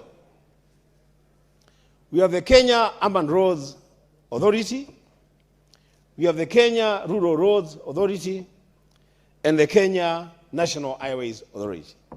Now, those are the only agencies that are recognized by the Mother Act and that are registered as agencies that can receive direct funding from the Kenya Roads Board. And for that reason, Mr. Speaker, counties are not recognized as an agency, a road agency, and they don't receive any direct funding from the Kenya Roads Board. Mr. Speaker, because there is no mechanism for the allocation of RMLF directly to county governments, our committee, Mr. Speaker, has found a way, and I don't want to go to the details of that because in the report and the mover moved, but there is now a consideration by the committee that counties be recognized as agencies that can directly receive funding from RMLF and from the Kenya Roads Boards for the maintenance, for the rehabilitation, and for development of county roads. Mr. Speaker, as it were, county roads or roads classified under county governments constitute more than 70% of our country's road network. But the drafters of this bill in the National Assembly, the amendment, are only proposing 5% of funds to go to counties and 95% to go to the national government. Mr. Speaker, as a committee, and we have had serious, robust engagements on this matter, I heard yesterday members proposing around 15%, others 20%, others 25%.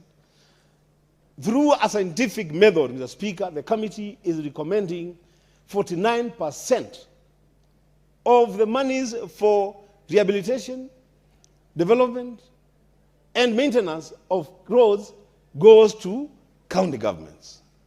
And then 51% will go to the national government. Mr. Speaker, I see an attempt in this bill to bring another alien classification of roads being called constituency roads. Mr. Speaker, there is no provision in the Constitution or in law that recognizes any road called a constituency road. There are reasons, Mr. Speaker. And so, Mr. Speaker, this bill that came from the National Assembly, we have looked at it at the committee, and I said I need to make this record straight, that the members debate this matter. They know that we have proposed serious amendments. So what we need to, Mr. Speaker, get is assurance from the leader of government business in the House that if this bill passes second reading, it will be available for members to push through amendments in the third reading. Because, Mr. Speaker, I've seen an attempt here by members of the National Assembly to actually increase the allocation to the CDF fund through this roads bill. They want a lot more money for roads to go to the national government, and then because they are the ones responsible for functions relating to the national government, then they will be in charge of the rehabilitation and development of national roads that will have the lion's share of the allocations. So, Mr. Speaker, I wanted to make that clarification very, very clear, that the committee is seized of this matter, and that nobody should have the illusion that by the chairman of the committee moving the motion and tabling the report, there is agreement between us in the committee and the provisions as captured in the bill that has arrived here from the National Assembly. The Speaker, as I conclude, I want to urge my friends, my colleagues, who will be contributing to this bill, to realize that it's a big danger to devolution as we know it if we allow a clawback on the matter of roads.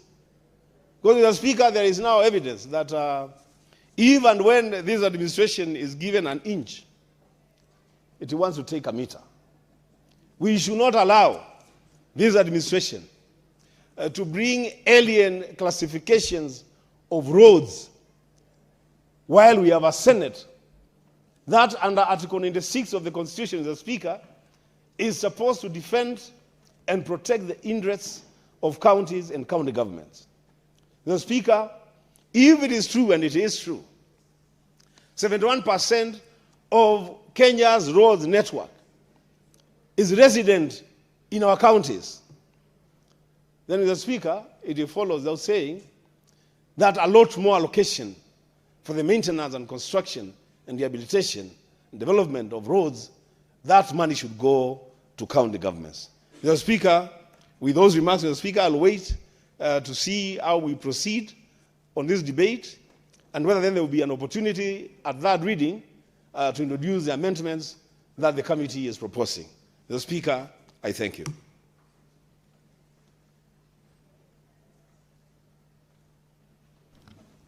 Thank you, Senator Mbua.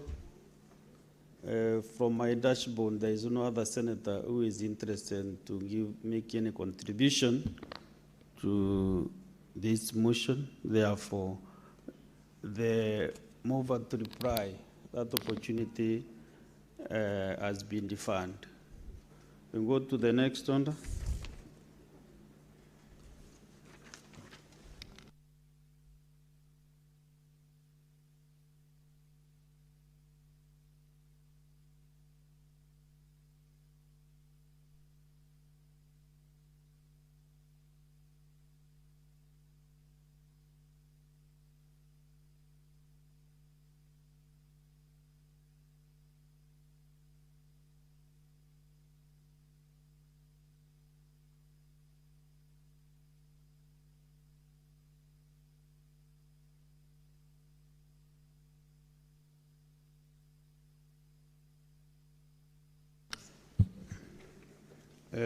Honorable Senators, I want to reorganize the order paper this afternoon. Therefore, from order number 11 to 21, these are divisions. So they stand defined. We go to order number 22. And this order number 22, the debate is ongoing, but I cannot see any interest, Clerk.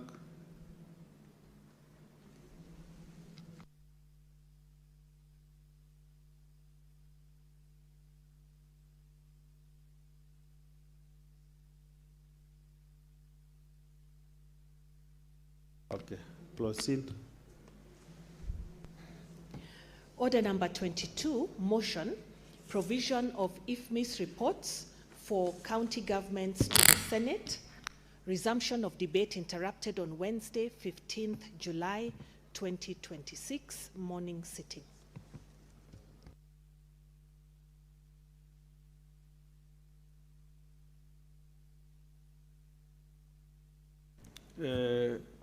Honorable Senators, again, there is no interest on this business. Therefore, the mover to reply again has been defunct. Next order.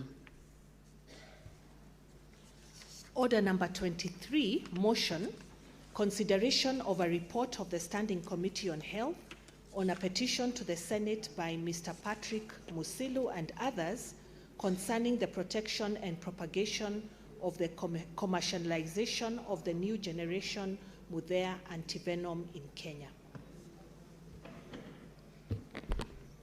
Committee Chair Health, are you ready? Vice Chair Health.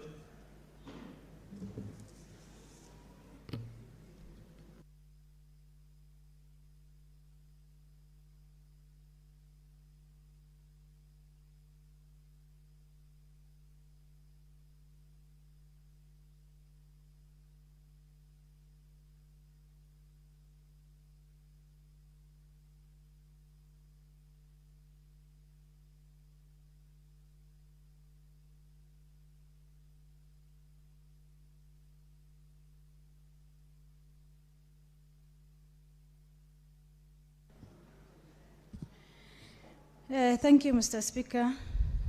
I beg to move a motion, a report of the Standing Committee on Health on the petition concerning protection and propagation of the commercialization of the new generation Mutahi antivenom in Kenya. Mr. Speaker, committee considered the petition concerning the protection and the propagation of the commercialization of the new generations antivenom in Kenya. The petition was presented by the Patrick Musilu and others, the resident of Munyulu in Machakos County, and was reported to the Senate Thursday, 29 May 2025, and was referred to the committee for consideration. Mr. Speaker, the snake venom remain a serious and often negligent public health demand in Kenya, hardly on poor and rural community in the arid and semi-arid counties. Mr. Speaker, in discharge of this mandate, the committee met with the petitioner, Mr. Patrick Musilu, receive his written submissions. The committee further also received a written submission from the Ministry of Health, Ministry of Tourism and Wildlife, and Kenya Institute of Primates Research, and Kenya Industrial Property Institute, and Anti-Ethic and Anti-Corruption, and the Commission on Administrative Justice, and the final, we got a submission from the Wildlife Research and Training Institute.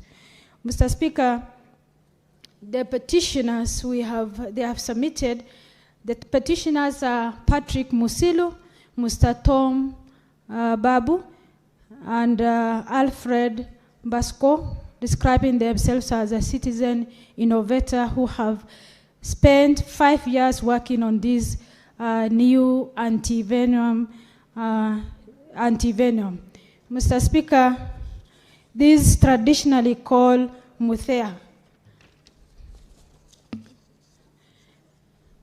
The product is a super valent, affordable and easy to administer, and is backed by the over 100 years of the community, used with no recording death in the county of Machakos and Kwale County.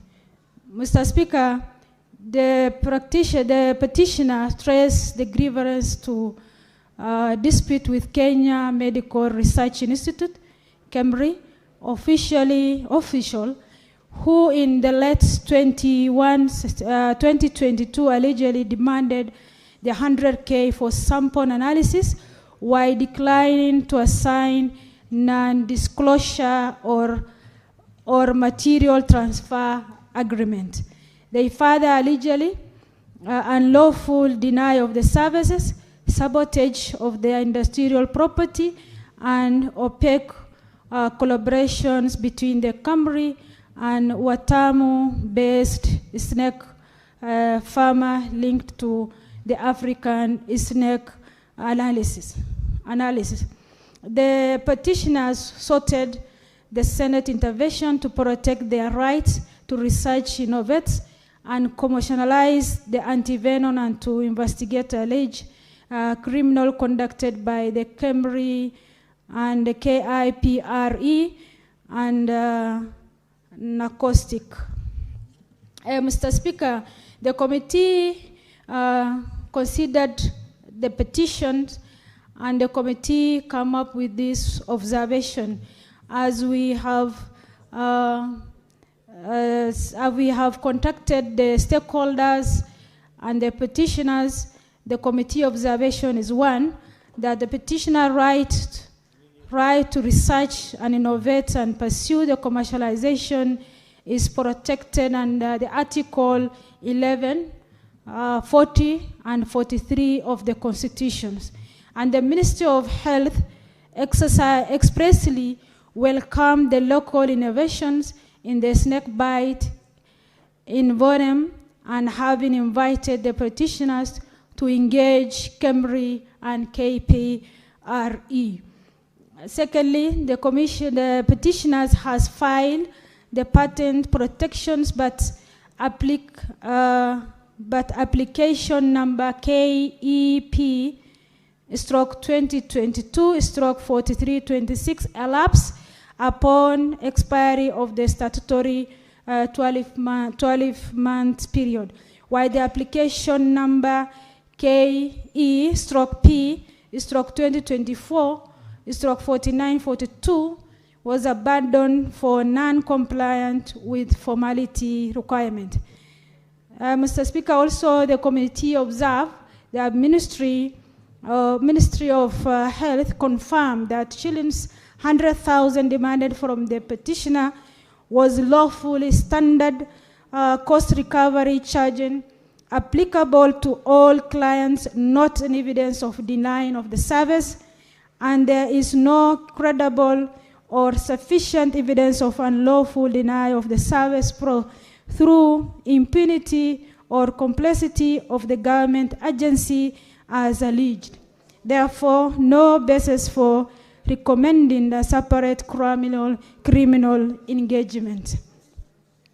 Mr. Speaker, also the committee observed that across different agencies indicates the absence of unified framework or guideline document setting out the complete validation process and application fees, responsibles, institutions, and timelines for completion. The absence of this single time bound and costed a pathway to weak inter-institutional collaborations, but does not amount to unlawful denial of the services. Mr. Speaker, also the committee observed that through the submission of the petitioners, several petitioners' submission directed at the officer of the different agency containing abusive, deterioratory, and demeaning of the language, including ethical and charging and racially inflammatory content directed at identifiable individuals discharging the official function in KEMRI and KPRE and other government agency. Mr. Speaker, also the sixth one of the observation we have observed While the petitioner's frustration at the slow progress of his initiatives in understandable, his conduct fell below the standard of the good faith and expected of any personal engaged in public institution, maybe itself had been material obstacle for constructive engagement he sorted out. The petitioner also alleged allegation that Kemri colluded with Lamu-based snake farmers and African Snakebite Alliance to infringe his formulation is unsupported, with KIPR and describing the alliance as a multi-country research costume, and the Ministry of Health find no evidence on any donor-funded projects involved.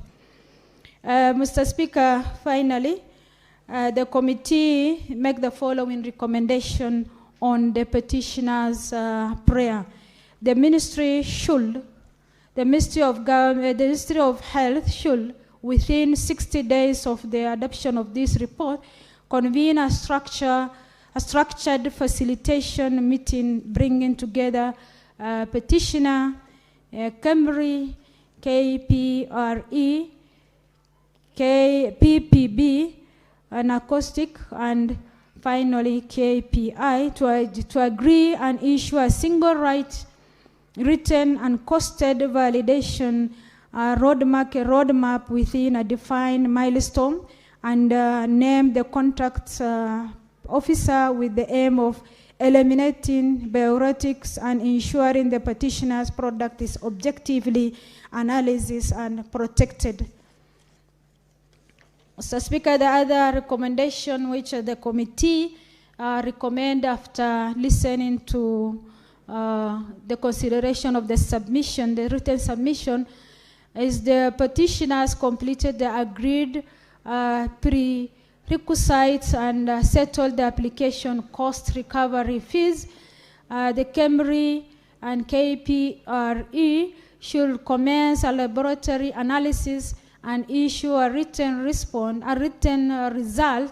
within 90 days of the adoption of this report, so that the scientific merits of the product can be objectively established as a necessary foundation for any commercialization or export ambition.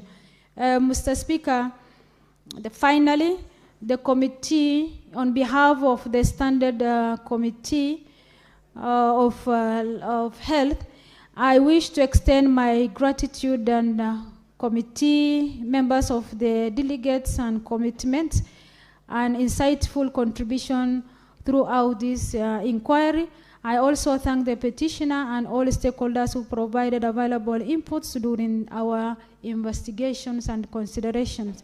For further appreciation to your office, Mr. Speaker, sir, and the office of the clerk, the Senate, for their continued support in the committee in their mandates. It is now my pleasure, Mr. Speaker, that I move the motion, and I wanted Senator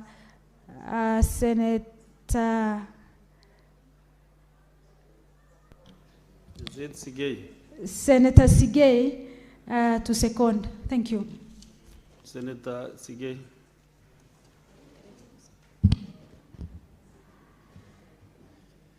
Thank you very much, Mr. Speaker. As I second this motion, I would like to highlight, Mr. Speaker, the provisions of Article 119(1) of the Constitution that provides, and I read, every person has a right to petition Parliament to consider any matter within its authority, including to enact, amend, or repeal any legislation. And sub-article 2 provides that Parliament shall make provisions for the procedure for the exercise of this right. Mr. Speaker, I read that constitutional provision to affirm the constitutional right of the petitioners, and that right which is protected by the Constitution for them to come before this House whenever they have an issue that they feel can seek and obtain redress from this House.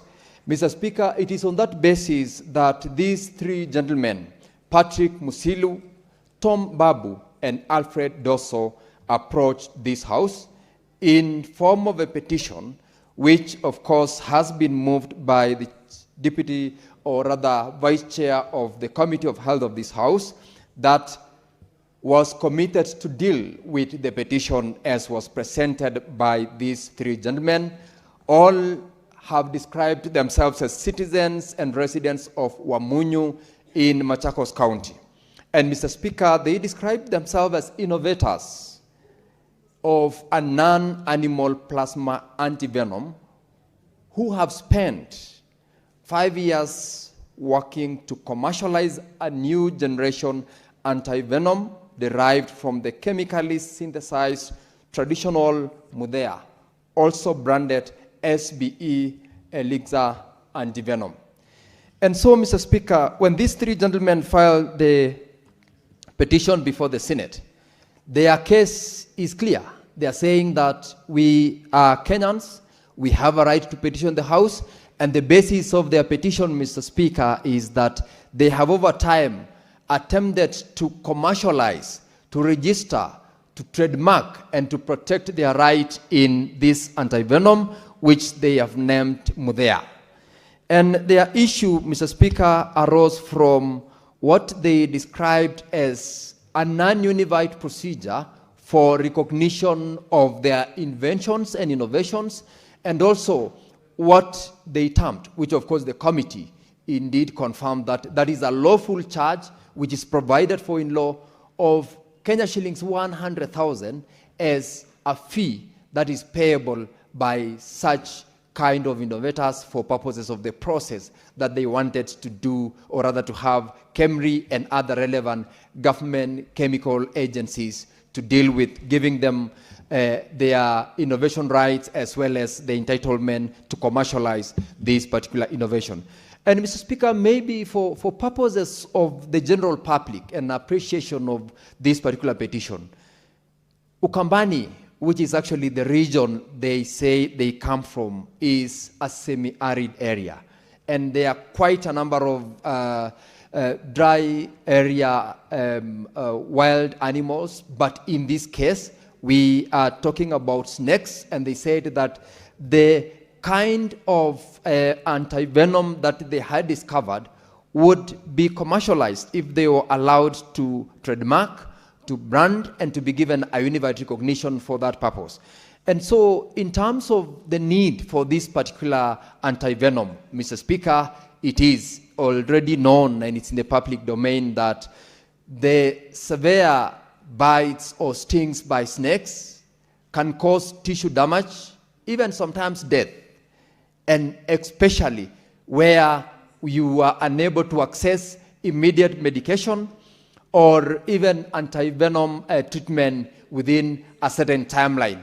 And therefore, Patrick and his team, Mr. Speaker, had the right to seek to commercialize, to seek to register and trademark this particular innovation according to them. But their problem arose when they got challenges with regards to the amount that was required for purposes of registration, as well as the process that this kind of innovation was required to be subjected to, either in form of testing, in form of confirmation of their viability, as well as trademarking to it, because before it goes to the market, it must be registered, must be protected, and must be recognized, both within the relevant provisions of the law. And so they claimed that they had not been supported and that they needed the intervention of this House. Mr. Speaker, I'm happy because I've thoroughly gone through this report. The committee did indeed attempt to make sure that it invite several other government agencies relevant to this particular issue, Mr. Speaker, so that they receive submissions on the subject matter. Those which were invited include submissions of reports by the Ministry of Health, Ministry of Tourism and Wildlife, that is the Kenya Wildlife Services, and also submissions by the Kenya Institute of Primate Research, that is KIPRE. Mr. Speaker, that in itself, when you read the kind of submissions these institutions provide, it gave the committee the comfort in terms of what it deemed in its finding to have been the recommendation appropriate for this kind of a petition.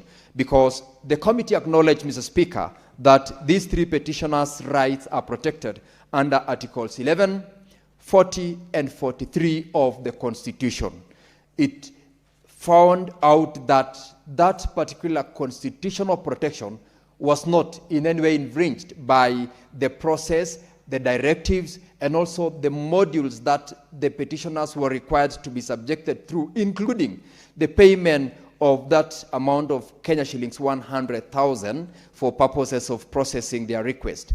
And so the committee, in its recommendation, Mr. Speaker, having gone through all those submissions by all these institutions, including KEMRI, and as well as the Pharmacy and Poisons Board, and also the National Commission for Science, Technology and Innovations, known as NACOTSI, and other very relevant institutions. The committee still indeed went ahead to consider the constitutional provisions as well as the statutory provisions, including the provisions by the Health Act 2017, Science and Technology and Innovation Act number 28 of 2013, as well as the Industrial Property Act 2001 and the Industrial Property Regulations of 2002. This, Mr. Speaker, was to inform the committee on the findings that they were to make as to whether or not the rights of the petitioners have been infringed by the relevant government agencies and what remedy was available. And the finding, Mr. Speaker, and the recommendation of the committee was involving these relevant institutions as well as their submissions. And, Mr. Speaker, the committee found that the petitioners were still required or was supposed to complete certain agreed prerequisites that are provided for in the statute, as well as payment of the applicable cost recovery fees, and also commencing the laboratory processes within certain timelines in order for them to claim an entitlement and a right to also have their innovation protected in law. And therefore, they sought to explain and justify that for them to obtain what they termed as scientific merit, that process, that prerequisite procedure must be followed by the petitioners, and they gave the Ministry of Health a period of 60 days within which to adopt these recommendations from the report so that the petitioners are given their right in law and they are protected. And so, Mr. Speaker, I want to appreciate the work of the committee and the recommendation they have made, including the recommendation to accommodate the petitioners' guests to make sure that their innovation is protected in law. And I hope that the relevant ministry and agencies who will receive this particular recommendation from the report will act within the timeline of 60 days in order to make sure that Patrick and two of his colleagues are also given the window within which to continue with their innovation and to make sure that they are facilitated to have this particular antivenom protected if it qualifies and it meets the threshold that it is provided for in law. I want to laud the chairperson of the committee as well as the vice chair who has moved this particular motion and appreciate the work that has gone into this report as I second. Mr. Speaker, I thank you.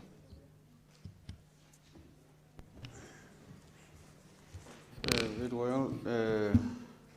Honorable Senators, I propose the question that the Senate endorse the report of the Standing Committee on Health on a petition to the Senate by Mr. Patrick Musiru and others concerning the protection and propagation of the commercialization of the new generation Modea antivenom in Kenya, laid on the table of the Senate on Wednesday, 17th June 2026. So the floor is open for any senator interested to contribute. We start with the Senator Catherine Muma. Thank you, Honorable Speaker, for the opportunity to speak to this report. Allow me to begin by commending the Committee on Health, as led by Senator Mandago, the Vice Chair and the members. This is a very good report, and it's a report on an issue that is very, very important. Honorable Speaker, before colonialization, we actually had our own science around how to treat the various diseases, how to deal with the certain issues, including issues like snake bites. Honorable Speaker, when I was a commissioner at CIC, I had opportunity to work with the 3 counties to try and guide them on the human rights approaches to health service delivery. Those 3 counties were Kitui, Bungoma, and Nyeri. And one of the things that I picked that was unique to Kitui was the rampant snake bites within Kitui. And knowing that Kitui is a vast territory, it is one of the places where you have a lot of disabilities on account of snake bites. Honorable Speaker, people of Kitui have then tended, and I guess out of years of learning, have tended to know which herbal interventions are able to help with snake bites. This report, in my view, is a positive issue. It calls on some controversy between the petitioner and our research institutions and the ministry, and I find that the committee has very competently and objectively looked at this issue and made good recommendations that are actually calling on the ministry, the institutions concerned, to seriously consider and look at the Mudea innovation, quote unquote, that the petitioners have, and to see how this could be developed into an antivenom. Honorable Speaker, I like the recommendations that they've given. Basically, they are recommendations that are reconciliatory, that are calling. First, they have clearly found out that no rights of the petitioner have been breached in terms of patent rights, but they are also making a recommendation that recognizes that there is opportunity for the country to invest in this finding in order for them to develop an antivenom. Honorable Speaker, this country has invested very little in research. And medical research is one of the areas where we need to invest in. Honorable Speaker, this particular issue is important for countries that come from counties that are arid and semi-arid, where sometimes you have a lot of snakes. But it's not just the counties that are arid and semi-arid. Honorable Speaker, our own worker in Nyakach recently got bitten by a snake during the drought.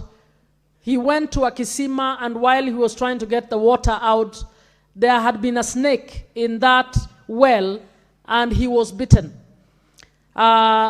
We got into a panic, and we consulted, and I was so happy to learn that because of the Professor Anyang' Nyong'o's innovation of using drones to deliver medicines for emergencies, we did not have an antivenom in Nyabondo, which was the nearest hospital that this person was sent to. But in a short while, the antivenom was dropped from Muhoroni using a drone, and this person was able to get treatment in a timely manner. It meant that they were not going to have any of the hand cut off or the fingers cut off because the intervention was not done in good time.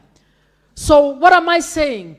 That snake bites are a common phenomenon, an issue we need to deal with, and one of the issues that we need to invest in, and national government needs to invest in the research, so that in a short while we should be able to say from our own local and traditional knowledge and science, we are able to come up with solutions that are much cheaper, solutions that are known, and solutions that can help our people. And I'm asking that, in fact, it is just that I forgot. After that incident that I've talked about, I thought maybe one of the issues we should have an intergovernmental conversation around is the issue of antivenoms and snake bites. Honorable Speaker, you cannot have antivenoms in every area or in every clinic, but the snakes are in every village. So we need to find a way of ensuring that we are able to intervene where people are bitten by snakes in a timely manner without the exercise being extremely expensive. Antivenoms have to be stored under particular temperatures, but you cannot have the necessary tools in every village.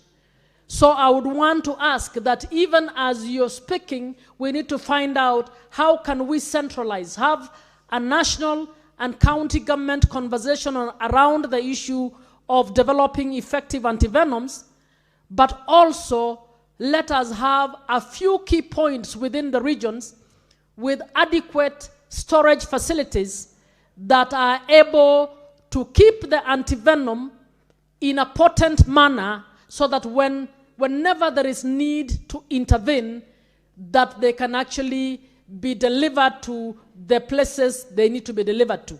And I would ask Governor Malombe of Kitui that maybe they can borrow from Senator Anyang' Nyong'o, Governor Anyang' Nyong'o of Kisumu, and also adopt the drone mechanism, knowing very well that Kitui County is number one when it comes to problems with snake bites. So it will be good for them to then have a center that would have potent antivenoms, and one that will then enable them to be able to deliver that antivenom in good time to the vast areas within Kitui, so that the people of Kitui can start getting treatment in good time and to avoid disabilities that come across because of delays in moving somebody who has been bitten to a facility that has the necessary equipment to actually treat the snake bites.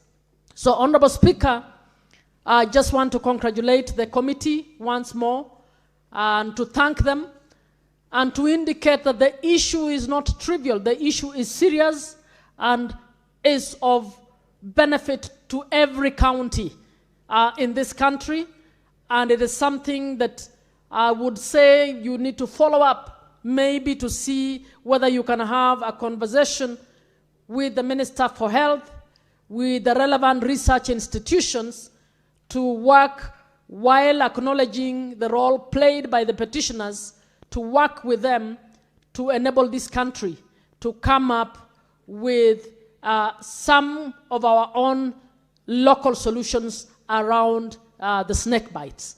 I support, Mr. Speaker. Senator Mutinda. Thank you, Chair. I rise to support this petition. Yes, it's been through our committee of health, And Mr. Speaker, first of all, is really to appreciate the petitioner, Mr. Patrick Musilu, who comes from the Great Eastern Region. Yes, and as Senator Muma has put it, where I come from, my other motherland, Kitui, is where we have a lot of snake bite issues, Mr. Speaker. The petitioner, before he appeared and petitioned this matter through Senator Okiya Omtatah, he has come across, these particular issues of snake bites. In his capacity, they've tried locally on how to be able to mitigate and do the treatment locally. And it is in his wisdom that he felt that he needs to take this to the next level, Mr. Speaker. And as the petition indicated, he tried to seek different stakeholders' attention to be able to be allowed to produce this particular antivenom medicine in this particular country, Mr. Speaker. And to an extent that he was not able to succeed, Mr. Speaker. Mr. Speaker, as a committee, we found it fair and wise that Mr. Musili be given an opportunity. There be a collaboration, a committee that is formed by the Health Ministry that brings about different stakeholders, the KEMRI, Pharmacy and Poisons Board, Mr. Speaker, the KIPI, and other organizations in relation to the research and the medicine production, Mr. Speaker, so that they can be able to also guide Mr. Patrick Musili, because they are the experts, they are the ones with the many tools, the standards that are needed, so that he can be able to be guided on how now can this production of the antivenom be produced. Mr. Speaker, when this is done, of course, the cost will be much cheaper, because the cost currently, because the drug is currently being imported, then the cost is extremely very, very high. But in the local production, first of all, it will create more job opportunities for our people locally. They'll also be, the drug will be much cheaper when it's produced locally. But the bigger goal is that the availability of it will be able to ensure that most of our people are able to, have it and access it cheaply. The only issue, Mr. Speaker, which was quite absurd, a bit, for lack of a better word, is the processing of how to get the venom, Mr. Speaker. It was a bit, uncomfortable in the explanation. I will not lie, because when someone says that he has to rear snakes so as to, extract the venom itself from those snakes, Mr. Speaker, it's not really an easy discussion, because I'm one person who's very, very scared of snakes.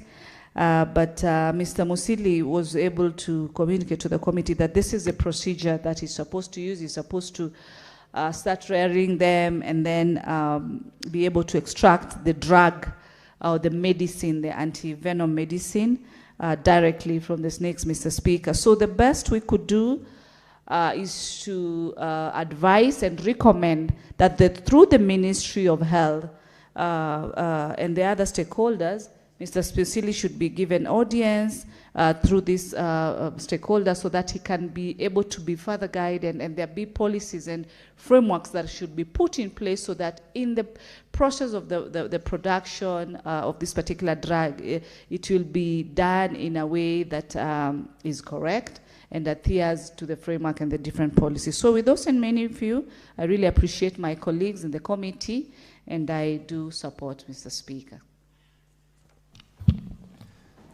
Thank you, Senator Mutinda.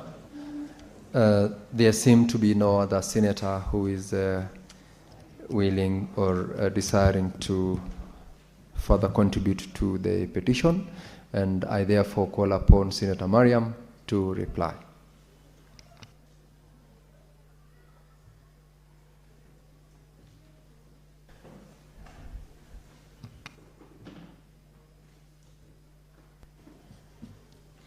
Thank you, Mr. Speaker. Mr. Speaker, first of all, I appreciate the members who have contributed on this motion. Mr. Speaker, first we have to give an opportunities to our traditional medicines. This is one of them. Because anti-venom is now, we are importing from South Africa, and it is expensive. But if we get this locally, and we have to, it will reduce the issue of the pricing, and also it might even end up that we export to other country. Mr. Speaker, this snake bite is most of them is in arid and semi-arid counties. I'm also in a committee of land and environment and natural resources. Mr. Speaker, there is one of the booklets which show the composition of these snake bites, wildlife, people who have victims of the wildlife issues of the snake bites, crocodiles, and many others. Mr. Speaker, and there is no forthcoming of these compositions. To reduce this issue, let's give to our local inventors so that at least they can access the facilities of the research. Because when we realize the submission from the Ministry of Health that they are accommodative, but there is a means of communication. There is a lack of communication between the petitioner and the Camry. Because when they are requesting the 100,000, and the petitioners think that this is a corruption and they wanted to misuse, but later on, we found out that this is the amount is the standard figure which is supposed to be used for the laboratory analysis. So that means that the communication in most of the government institutions is not well being done. So we now engage so that these government office must communicate to the citizens properly. Mr. Speaker, other stakeholders, all of them, they have welcomed properly. And we want our recommendations to be done immediately after these 60 days which we have given out, so that we can give an opportunities for our citizens. Mr. Speaker, with those remarks, pursuant to standing Order 66.3, the request that you defer the putting questions to the later day. Thank you, Mr. Speaker. Thank you, Senator Mariam. Putting of the question is hereby deferred to the next sitting of the House. Now, Honorable Senators, we now, that was order number 23. I will defer order number 24, order number 25, as well as order number 26, notwithstanding the presence of Senator Karen Nyamu, who is supposed to move. She's still undertaking additional consultations, so that order is deferred. Order 27 as well is deferred, 28, 29, and 30 for absence of the movers of those particular motions. So, Honorable Senators, we may now rise.